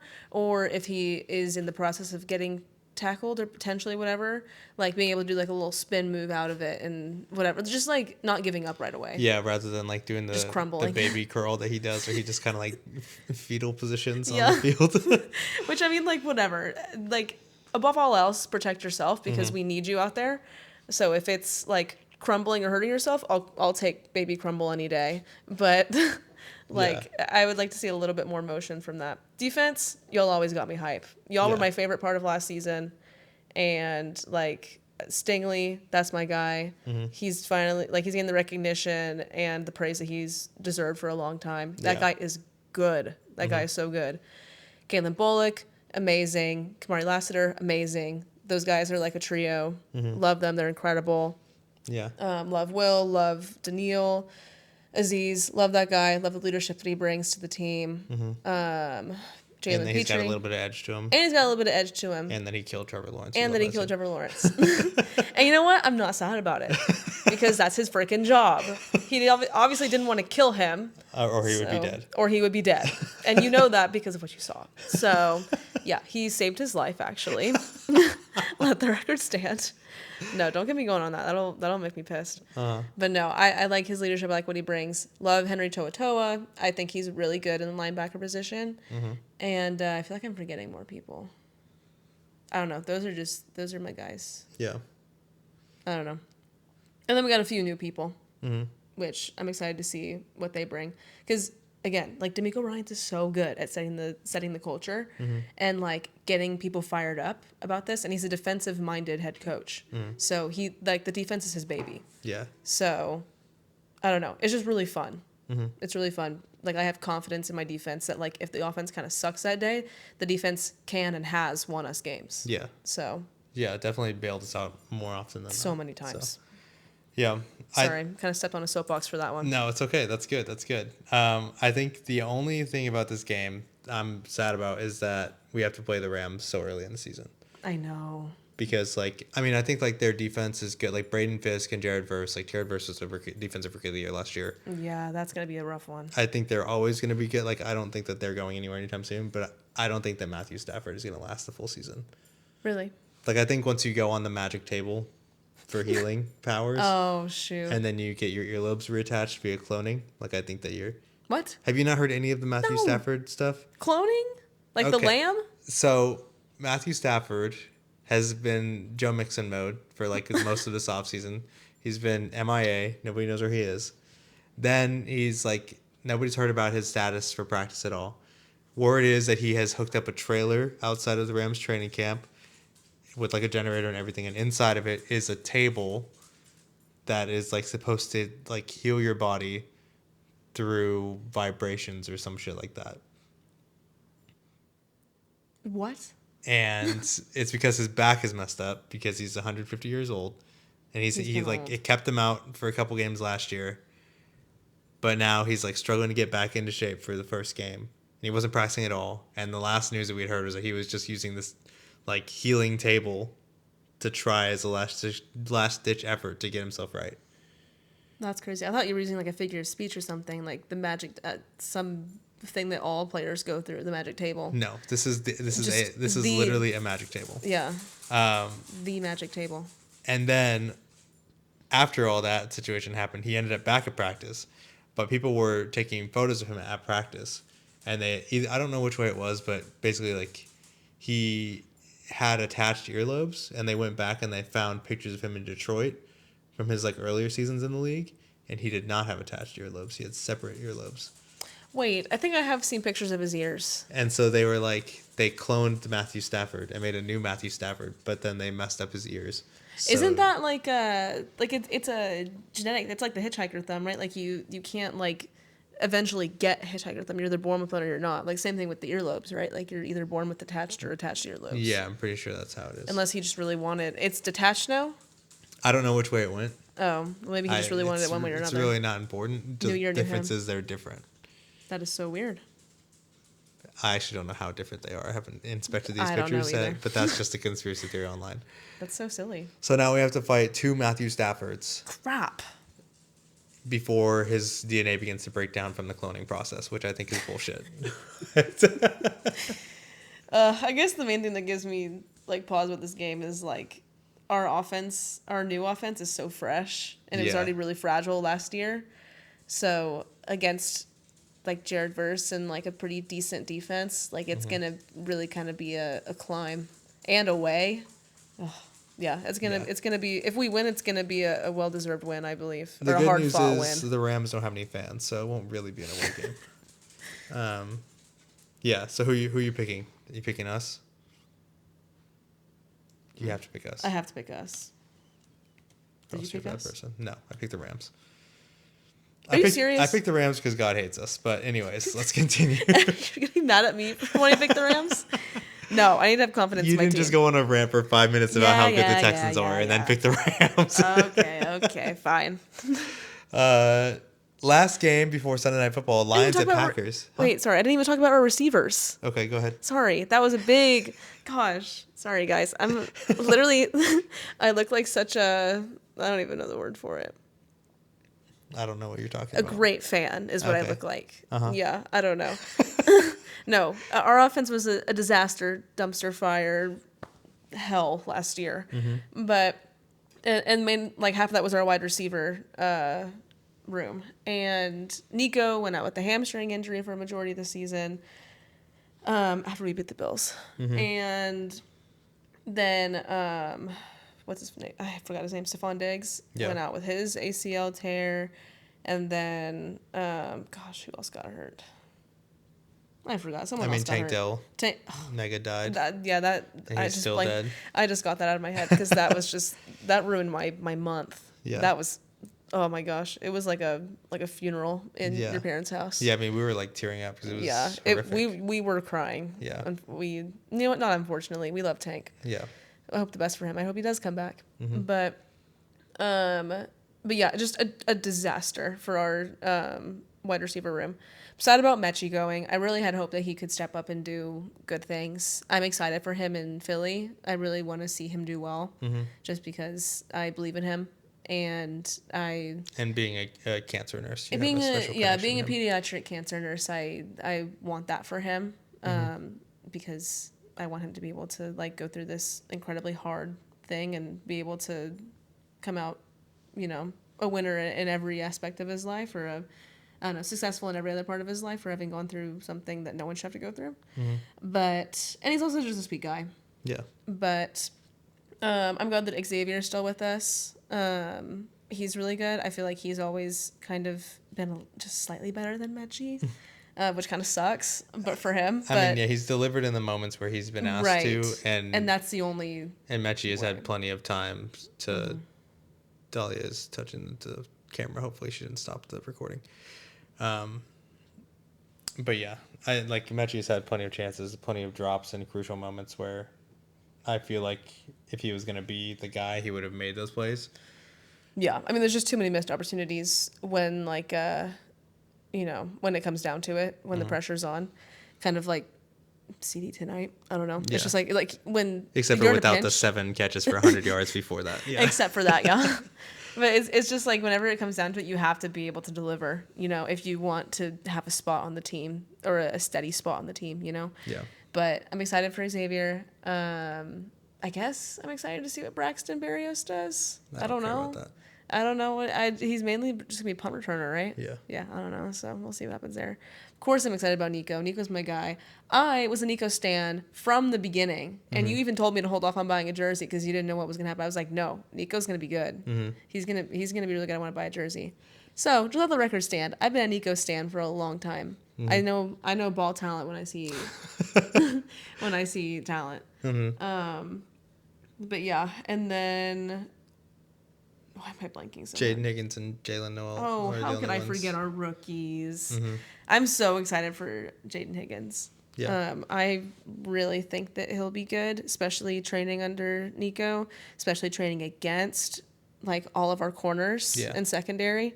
I feel like that's an amazing way to learn. Yeah, there's no better place than at the Texans practice. Truly. Yeah. And Jalen Noel, I think that he'll do really well too.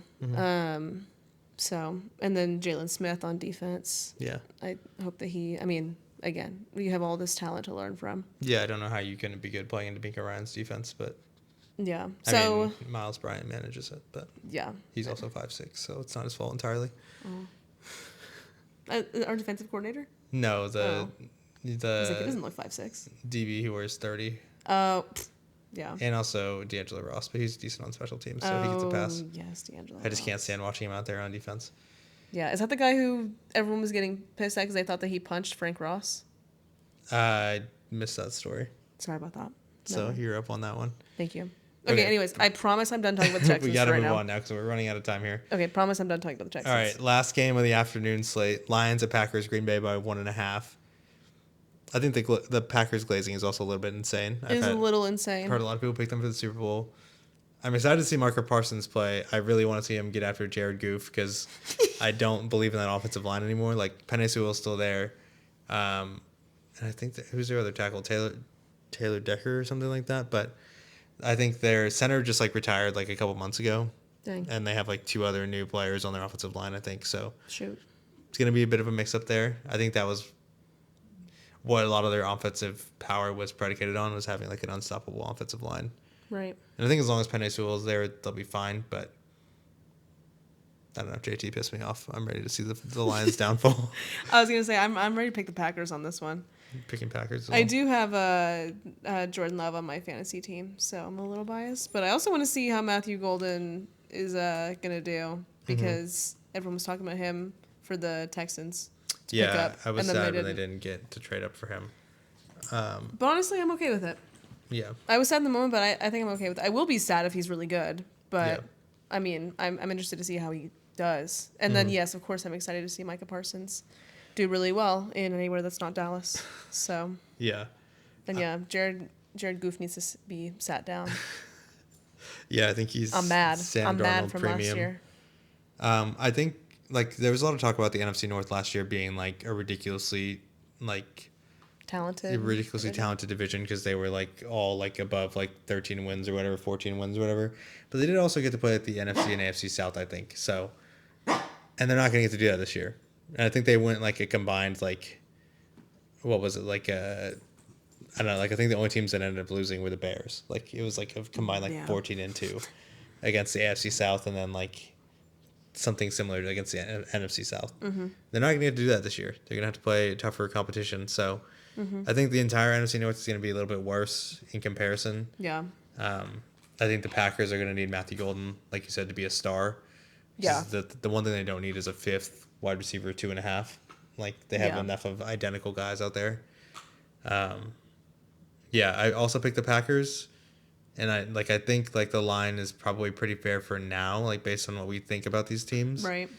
But I wouldn't be surprised if the Packers blow the Lions the hell out. Like Really? I have no faith in the Lions this year. Maybe that's just me hating, but It might be a little bit of you hating, because I still love Amon-Ra. I mean, I like some of the players Jameer Gibbs on the Lions.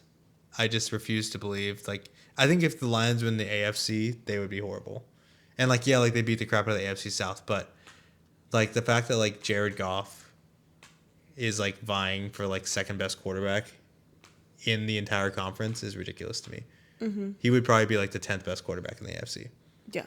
Oh, easily. And that's BS. Yeah. That's bullshit to me. But Yeah. fine. I don't hate the Lions. I hate a the little Lions. bit. I hate the Lions a little bit. I was pissed after last year. Yeah. I hate that. I hope y'all's kicker goes back to working in brick sales or whatever the heck he was working in before this. Yeah. Hate that guy. All right. Sunday Night Football. Ravens at Bills. Baltimore's favored by 1.5 points, even though it's at Buffalo. What are your thoughts on this? I think it's a Ravens win. You think it's Ravens as I well? think it's a Ravens win. I also pick Gosh, Ravens. dude. I'll pick Bills at home. Wow. I think Josh Allen can get it done just because it's early in the season. I think he can get it done, but what preseason showed me, again, and it's preseason, I get it, take it with a grain of salt, but what preseason really showed me with the Bills is that, oh my gosh, they'd be nothing without Josh Allen. Like, it would be painful to watch without Josh Allen. What did they lose, like 38-0 to the Giants or something like that? Yes. I'm like, oh my gosh. But that's like, why he's the MVP. Oh, absolutely. And Josh Allen deserves every piece of praise that he gets. But, like, oh my gosh, it just shows like how much like of a difference it makes when you have the guy there, like how much one guy makes, you know. And like, do I think they have weapons on their team? Maybe. Like, I guess. people who can get it done, I guess. But I mean, like, I don't even my know. note Even here then, is maybe Keon Coleman will be good. yeah, I want Keon Coleman to be good. I like him too. I really love Xavier Legette and Keon Coleman, like out off the field. They're so funny. Yeah, But his first tour of the Bills facility was really funny. the Bills media team is so funny. They're really good. They're really good. They're very good. Exactly. Yeah, no, but I gosh, I don't know. I think it's Lamar, it's Derrick Henry, it's the first game of the season. I think they can get it done. Yeah, I think they will get it done. I just think Derrick Henry's unstoppable. I just wonder. I don't know. He has to stop at some point, though. You know what I mean? I know, yeah. Like, he has to be finished at some point. I don't know when that's going to be. Yeah, I don't know. The last note I have is, like, Bills have Josh Allen and the 10 carries they give James Cook, because I promise you he'll have 10 carries, and that's about it. Yeah. Ravens also signed Jared Alexander, so I don't know. I think the Ravens are going to be really good this year, but I think that, like... It'll be a fight. I believe the line. Yeah. But... I'll pick Bills just to keep things interesting. Kirby, I'm sorry, I hit you in the face. And I think that'll be it. I think we'll come back to do the Monday night game on Sunday night. Yeah. Yeah. We can preview that later after we figure out some of the recaps that we got going on. But that's our slate for the games. We'll post our picks and like the results after the fact on our Instagram and our TikTok. You can find us at ANEOKD, or you can That search. kind of rhymes. Yeah, it does. Oh shoot. Or you can just search Aaron and Elle on Kirby Drive, and it should be the first thing you see. It probably should be the only thing you see. Yeah, that's a long name for SEO optimization. Truly. All right, so the last thing we're going to do is we're going to make our predictions for this season. Something I didn't ask you to work on, but something I just want to ask you. What are like give me one or two teams that are just like, I'll call them your yucky teams. What are the teams that you just don't want to see anything, you don't want anything to do with this season? Saints, yeah. I agree there. Gosh. And just the Steelers. Gosh, they gross me out. We'll do an AFC, NFC. Yes. Those are my AFC, NFC grossies. Yeah. I think the Saints is a pretty good call. I think a sneaky yucko team, depending on how the season goes. Like a sneaky, they'll be bad? Yeah, is going to be like the Vikings. Because I think that like JJ McCarthy. Oh gosh, yeah, and I like, forgot that we had to watch him. I mean, if it wasn't for like, I hesitate to say the Vikings because I think that Justin Jefferson makes anything like it's almost impossible to say that he'd be hard to watch. Yeah, he's incredible. And Jordan Addison. But I think that like, I mean, like JJ McCarthy wasn't a great passer at Michigan even, and like like there were games. One of the games he completed like 5 passes, and that was all he was asked to do. Yeah, and now like their running backs are Aaron Jones, who is getting up there in age, and like I don't really love the idea of watching him play football. Like I don't know, I just don't believe in them. Like maybe yucky's not the right word. Maybe I picked a bad team. I think the Seahawks are probably like the yuckiest team in the NFC to me, anyway. And for the AFC, I mean the Browns are going to be up there. But I really think like the Raiders, like it could get ugly. It could get ugly. Even with their, I don't know, it could get ugly. Like I think that Geno Smith, Brock Bowers, I think that Brock Bowers and Ashton Genty would be good. You're right, yeah. I think Geno Smith can hold the ship together for a little while. But I mean like Geno Smith is the author of like yucky football. Like those cold nights in Seattle where it was just a shit show out there. Like I think he was playing in that Bears game last year where it was like 3-6 on Thursday night. I think there's a lot of those games in the Raiders' future. That's crazy. And like watching that first game, I think it was in Seattle whenever Ashton Genty finished the preseason with like -3 yards or whatever like that, and that was it. Yeah. I saw the future there through time. Oh, no. Like I don't know if the Raiders play the Seahawks this season, but I bet you it's on Thursday night if it happens, and I bet you it finishes 3-0. Gosh. So book it. So put money on that. Oh, that's crazy. And Geno Smith is kind of ugly, so he can't be good. That's true. Yeah, he's not sexy enough to be great. Sorry, Geno. All right. So I told you to prepare your division winners for each one. Do you have those with you? I do. Okay. Dolly is laying on my hand, though. So we're going to predict our division winners, our conference champions, and then we're going to give a Super Bowl prediction. And then we'll wrap it up. And I don't know if we'll need to do a lot of justification on these because some of these are pretty chalk for me. We'll just say it. I have honorable mentions. Okay. For each one too. Okay. Kind of as a consolation prize, or like a kind of who will be up against. Yeah. Type thing. That makes sense. Okay, yeah, but I'll just say it because we've Okay. talked enough about the teams. Yeah. So who's your pick for the AFC East? AFC East. I did Bills. Okay, I picked the Buffalo Bills as well. Honorable mention Patriots. Okay. You're crazy for that, but okay. Got to see what Travion does. And who else is it? The Dolphins and... Yeah, I think the only team that's really going to push them is the Dolphins if everything goes right. Yeah. But I can see the Patriots. The Dolphins and the Jets, like, come on. I mean, the Jets. Who else do I have to hope in? That's true. Yeah, that's fair. I'm excited to see what the Patriots do. Honorable mention. Okay. Next. The AFC North, I have the Ravens winning that. Yeah, Ravens. Okay. Honorable mention Bengals. Yeah. If the Bengals win week 1, they'll have a chance. If they lose, cancel. Like, don't book your flights for the Super Bowl. Like, just forget it. Crap. Just forget it and trade Joe Burrow. And also Trey Hendrickson. Yeah. Because he's gone after this year anyway. Oh. Awkward. Yeah. This is it, guys. All right.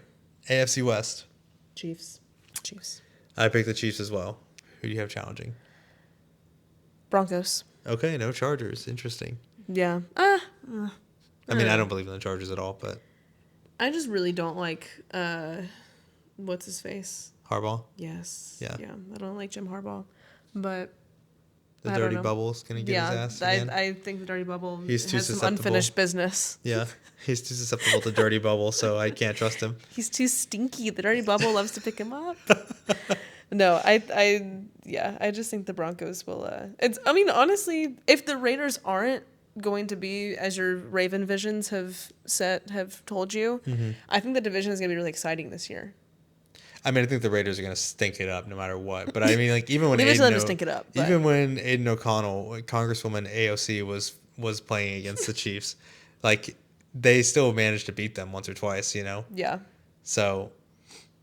Yeah, I don't know. Chiefs and maybe Broncos, because Broncos have a little bit of promise to them. I'm not gonna glaze them all day long and be like, whatever. Like, Yeah, Broncos there's people are gonna picking them to win a Super Bowl. Yeah, that's crazy work. No. Again, Bo Gnostic.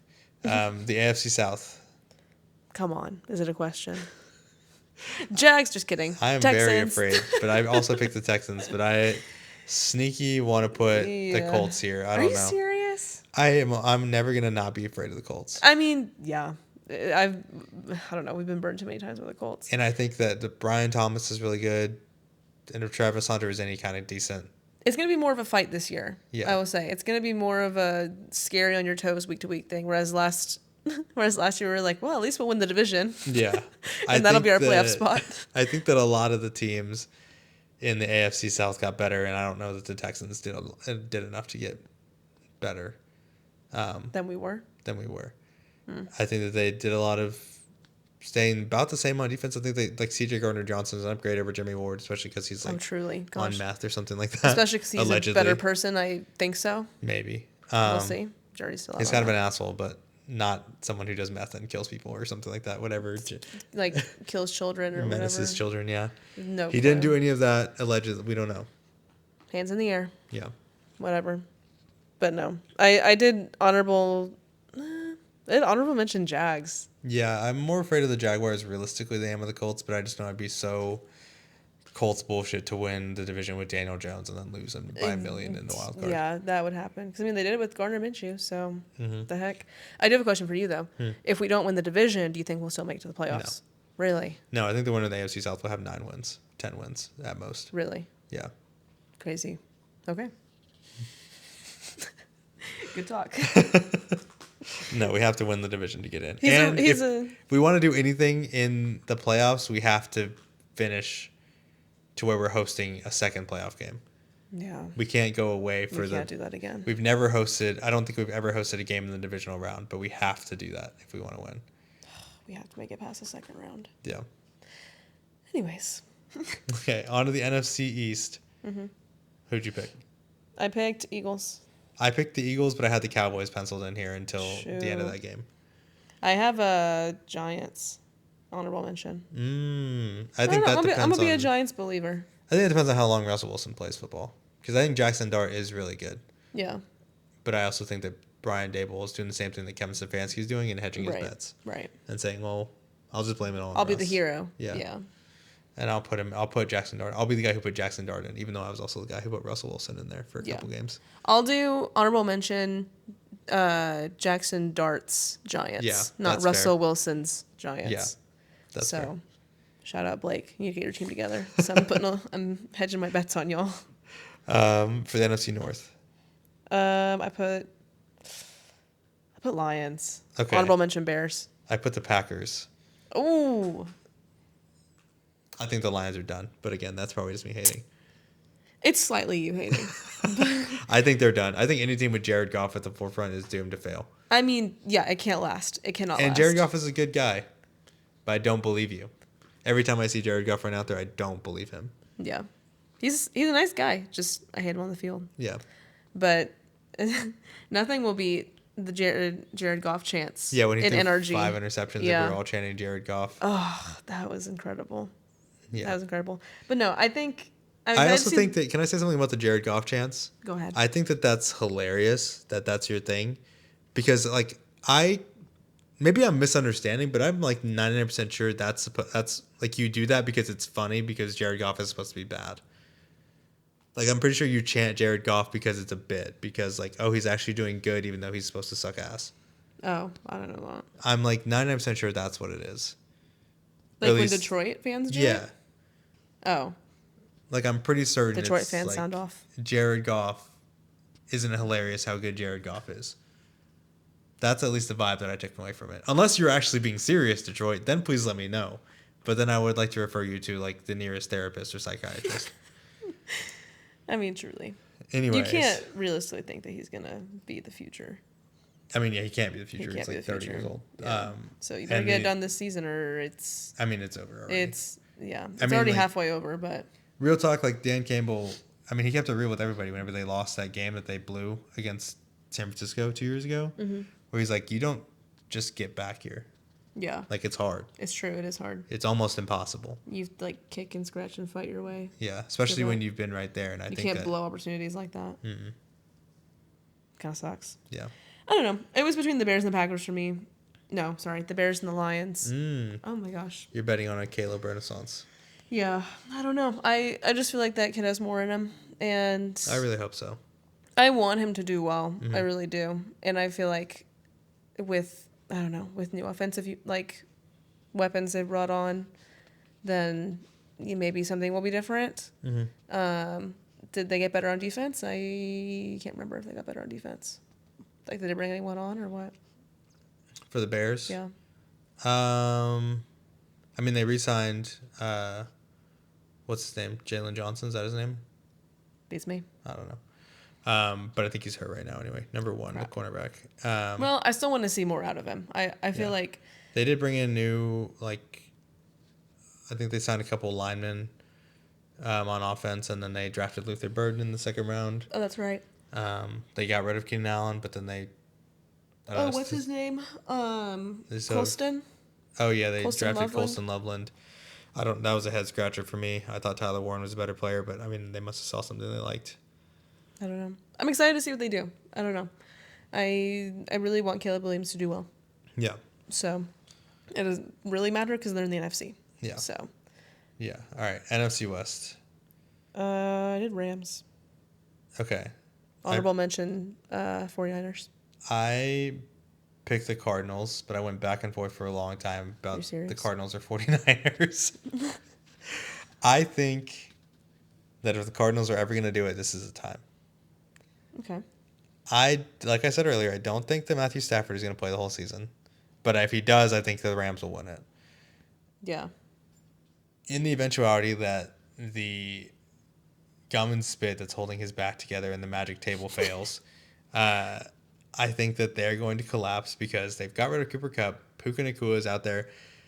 I don't know how well Kieran Williams can keep up what he's doing. I think Blake Corum will get touches eventually. And I think that, like... I don't know. I feel like Sean McVay goes through these cycles where he just decides to collapse every couple years for no reason. Yeah, I don't know. But they were kind of scary last year. They were. In a good way. But the problem is that was last year. And this year, I think he's going to go through his collapse cycle. Yeah, that's fair. And I can't watch John Walford or whoever their backup... Or Stetson Bennett. I can't watch him play quarterback. Oh, no. So hopefully Matthew Stafford does finish the season. I'm wrong about this. No, it's Stetson Bennett. The only other thing, I don't think the Seahawks have a chance in hell to win this division. Unless the winner has like 7 or 8 wins, and that's going to be bullshit. I do think that it comes down to the Cardinals or the 49ers. I think that if the Cardinals defense, they were a top half defense last year, sneaky good, sneaky okay. Like they made a lot of good trades. I think Starling Thomas IV is the guy who's out there playing corner. Starling? Yeah. It's a cute name. Super underrated. Like probably never even heard of him. Like you don't hear anything about the Cardinals because who gives a fuck. But there's a lot of good players on that defense. There's a lot of good players on the offense. Like Trey McBride is ridiculous. Marvin Harrison Jr. still has a chance to be really good. James Conner is good. Trey Benson, I think, will be good. And then Kyler Murray. It really just hinges on whether Kyler Murray can play football or not. If he can lock in, yeah. Yeah. I think the 49ers, like both, the reason that it's between those two for me is because both of those teams are in the bottom 5 for strength of schedule. The only thing is, like, I think the 49ers actually have, like, the easiest schedule in the NFL. Sure. I think they only play like 4 playoff teams from last year. Are you serious? The only thing for me is I don't believe that Christian McCaffrey can stay healthy. They lost Deebo Samuel. They were going to be without Brandon Ayuk. and Ricky Pearsall is a gunshot victim, so we'll see. They traded for another one, so they're just collecting them, and Brian Robinson. They have a type. Yeah, they have a type, clearly. And then I look at their defense, and I guess, I don't know, like they still have Nick Bosa there, who has like his bonus during this presidency. He has his power up right now. He's part of the sports crew for the presidential fitness or whatever. Yeah, the presidential football team. I don't know. I just don't like their defense is getting worse and their offense is getting better on paper, but we'll see how long it lasts. I think the Cardinals can do it this year. Yeah. We'll see. Right now, you could convince me of that. Yeah, we'll see. Like, usually I feel good about the Cardinals, and like 3 weeks in, I feel sad. So we'll see if that's stupid or not. Yeah. I don't know. Maybe it's not the best thing to put the Rams. I don't know, but I don't want to change my answer. No, the Rams is good. But I don't know. We'll see how it goes. The division's kind of like. I mean, I think that the NFC West is sneaky, almost as bad as the NFC South this year. They'll all win like between 6 and 10 games, though, probably, and someone will win a playoff game, but yeah, only because they'll get to play like right. Probably another NFC West team. Right. All right, NFC South. NFC South, I put Bucks. Yeah, because like, come on, guys. I don't think anyone else is challenging for that division. Even if the Buccaneers lose week 1 to the Falcons, like I think they lost both games to the Falcons last year and still won the division, right? So I don't think it matters. Yeah. All right. Who was your honorable mention there? Was it Panthers or Falcons? It was no one. Okay. Yeah, just forget it. There was no honorable mention for the NFC South. But if it was, it'd probably be the freaking Panthers. I don't know. Yeah. All right. So who do you have coming out of the AFC? For the championship? Mm-hmm. Oh, my Lord. I could be delusional and say us, but I don't want to give that. I'm not going to do that to us. I can't do that to my head. So you know what? I mean, the realistic answer is probably the Chiefs, but I want to see the Ravens do it. You know, I want that for Lamar. Yeah.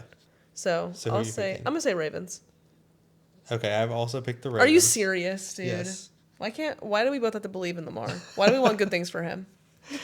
Yeah, I think that the Ravens have the team to do it this year. If they don't do it this year, they're done. Yeah. I think you blow it up. Truly. NFC champion. I know I didn't even pick them as winning anything in the division, but I kind of want to go Packers. Okay. Packers wild card. Yeah.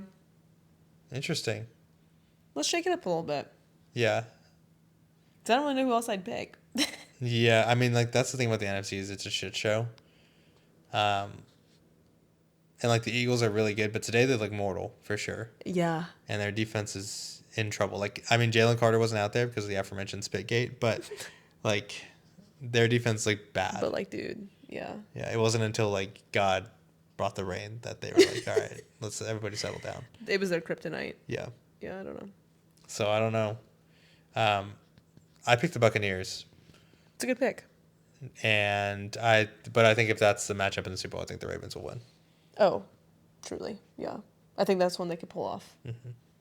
How about you? What do you think?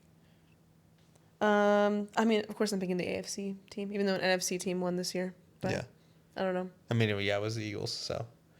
I don't know. I think Ravens. I feel like if it was Ravens over Packers, I feel like it'd be Lamar. Okay. He'd carry him through. Cool.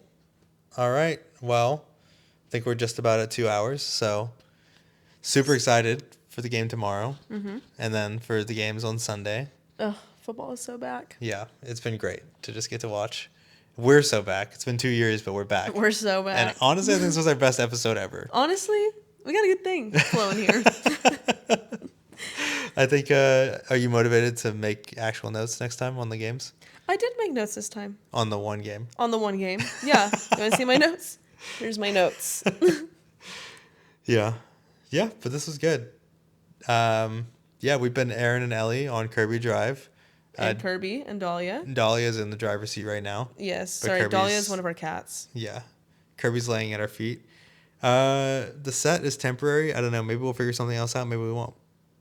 Who knows? We'll see how it plays. We'll see how the audio sounds. I can't even promise that that's going to be usable or good, but Awkward. it's been a while. But anyways, you can check us out on YouTube, on TikTok, on Spotify, anywhere you get your Do you podcasts. have an Instagram? We have an Instagram that we haven't posted on in so long. Whoops. But I'll post our picks. I'll post our predictions. I'll post our scores. Post a picture of Kirby. Post a picture of Kirby. She's looking at us now. She heard her name. Sorry for her little accident earlier. Yeah, it was really embarrassing, but It was just the pressure. It got to her. And her name is literally in the title, so. yeah. I mean, it's a lot of weight to carry. Yeah. All right. Well, we'll see you guys. I think we'll see you Sunday night / Monday morning for a recap of this weekend's games. Get excited. Yeah, let us know who you think is going to win each one. Yes, and let us know your thoughts and feelings and if you hate our takes. Yes. Yeah. Let me know if you think the Lions are going to be bad this year or if that's just me. Yeah. Talking to you specifically, JT. Truly. Anyways, we'll see you guys next time. Bye, guys.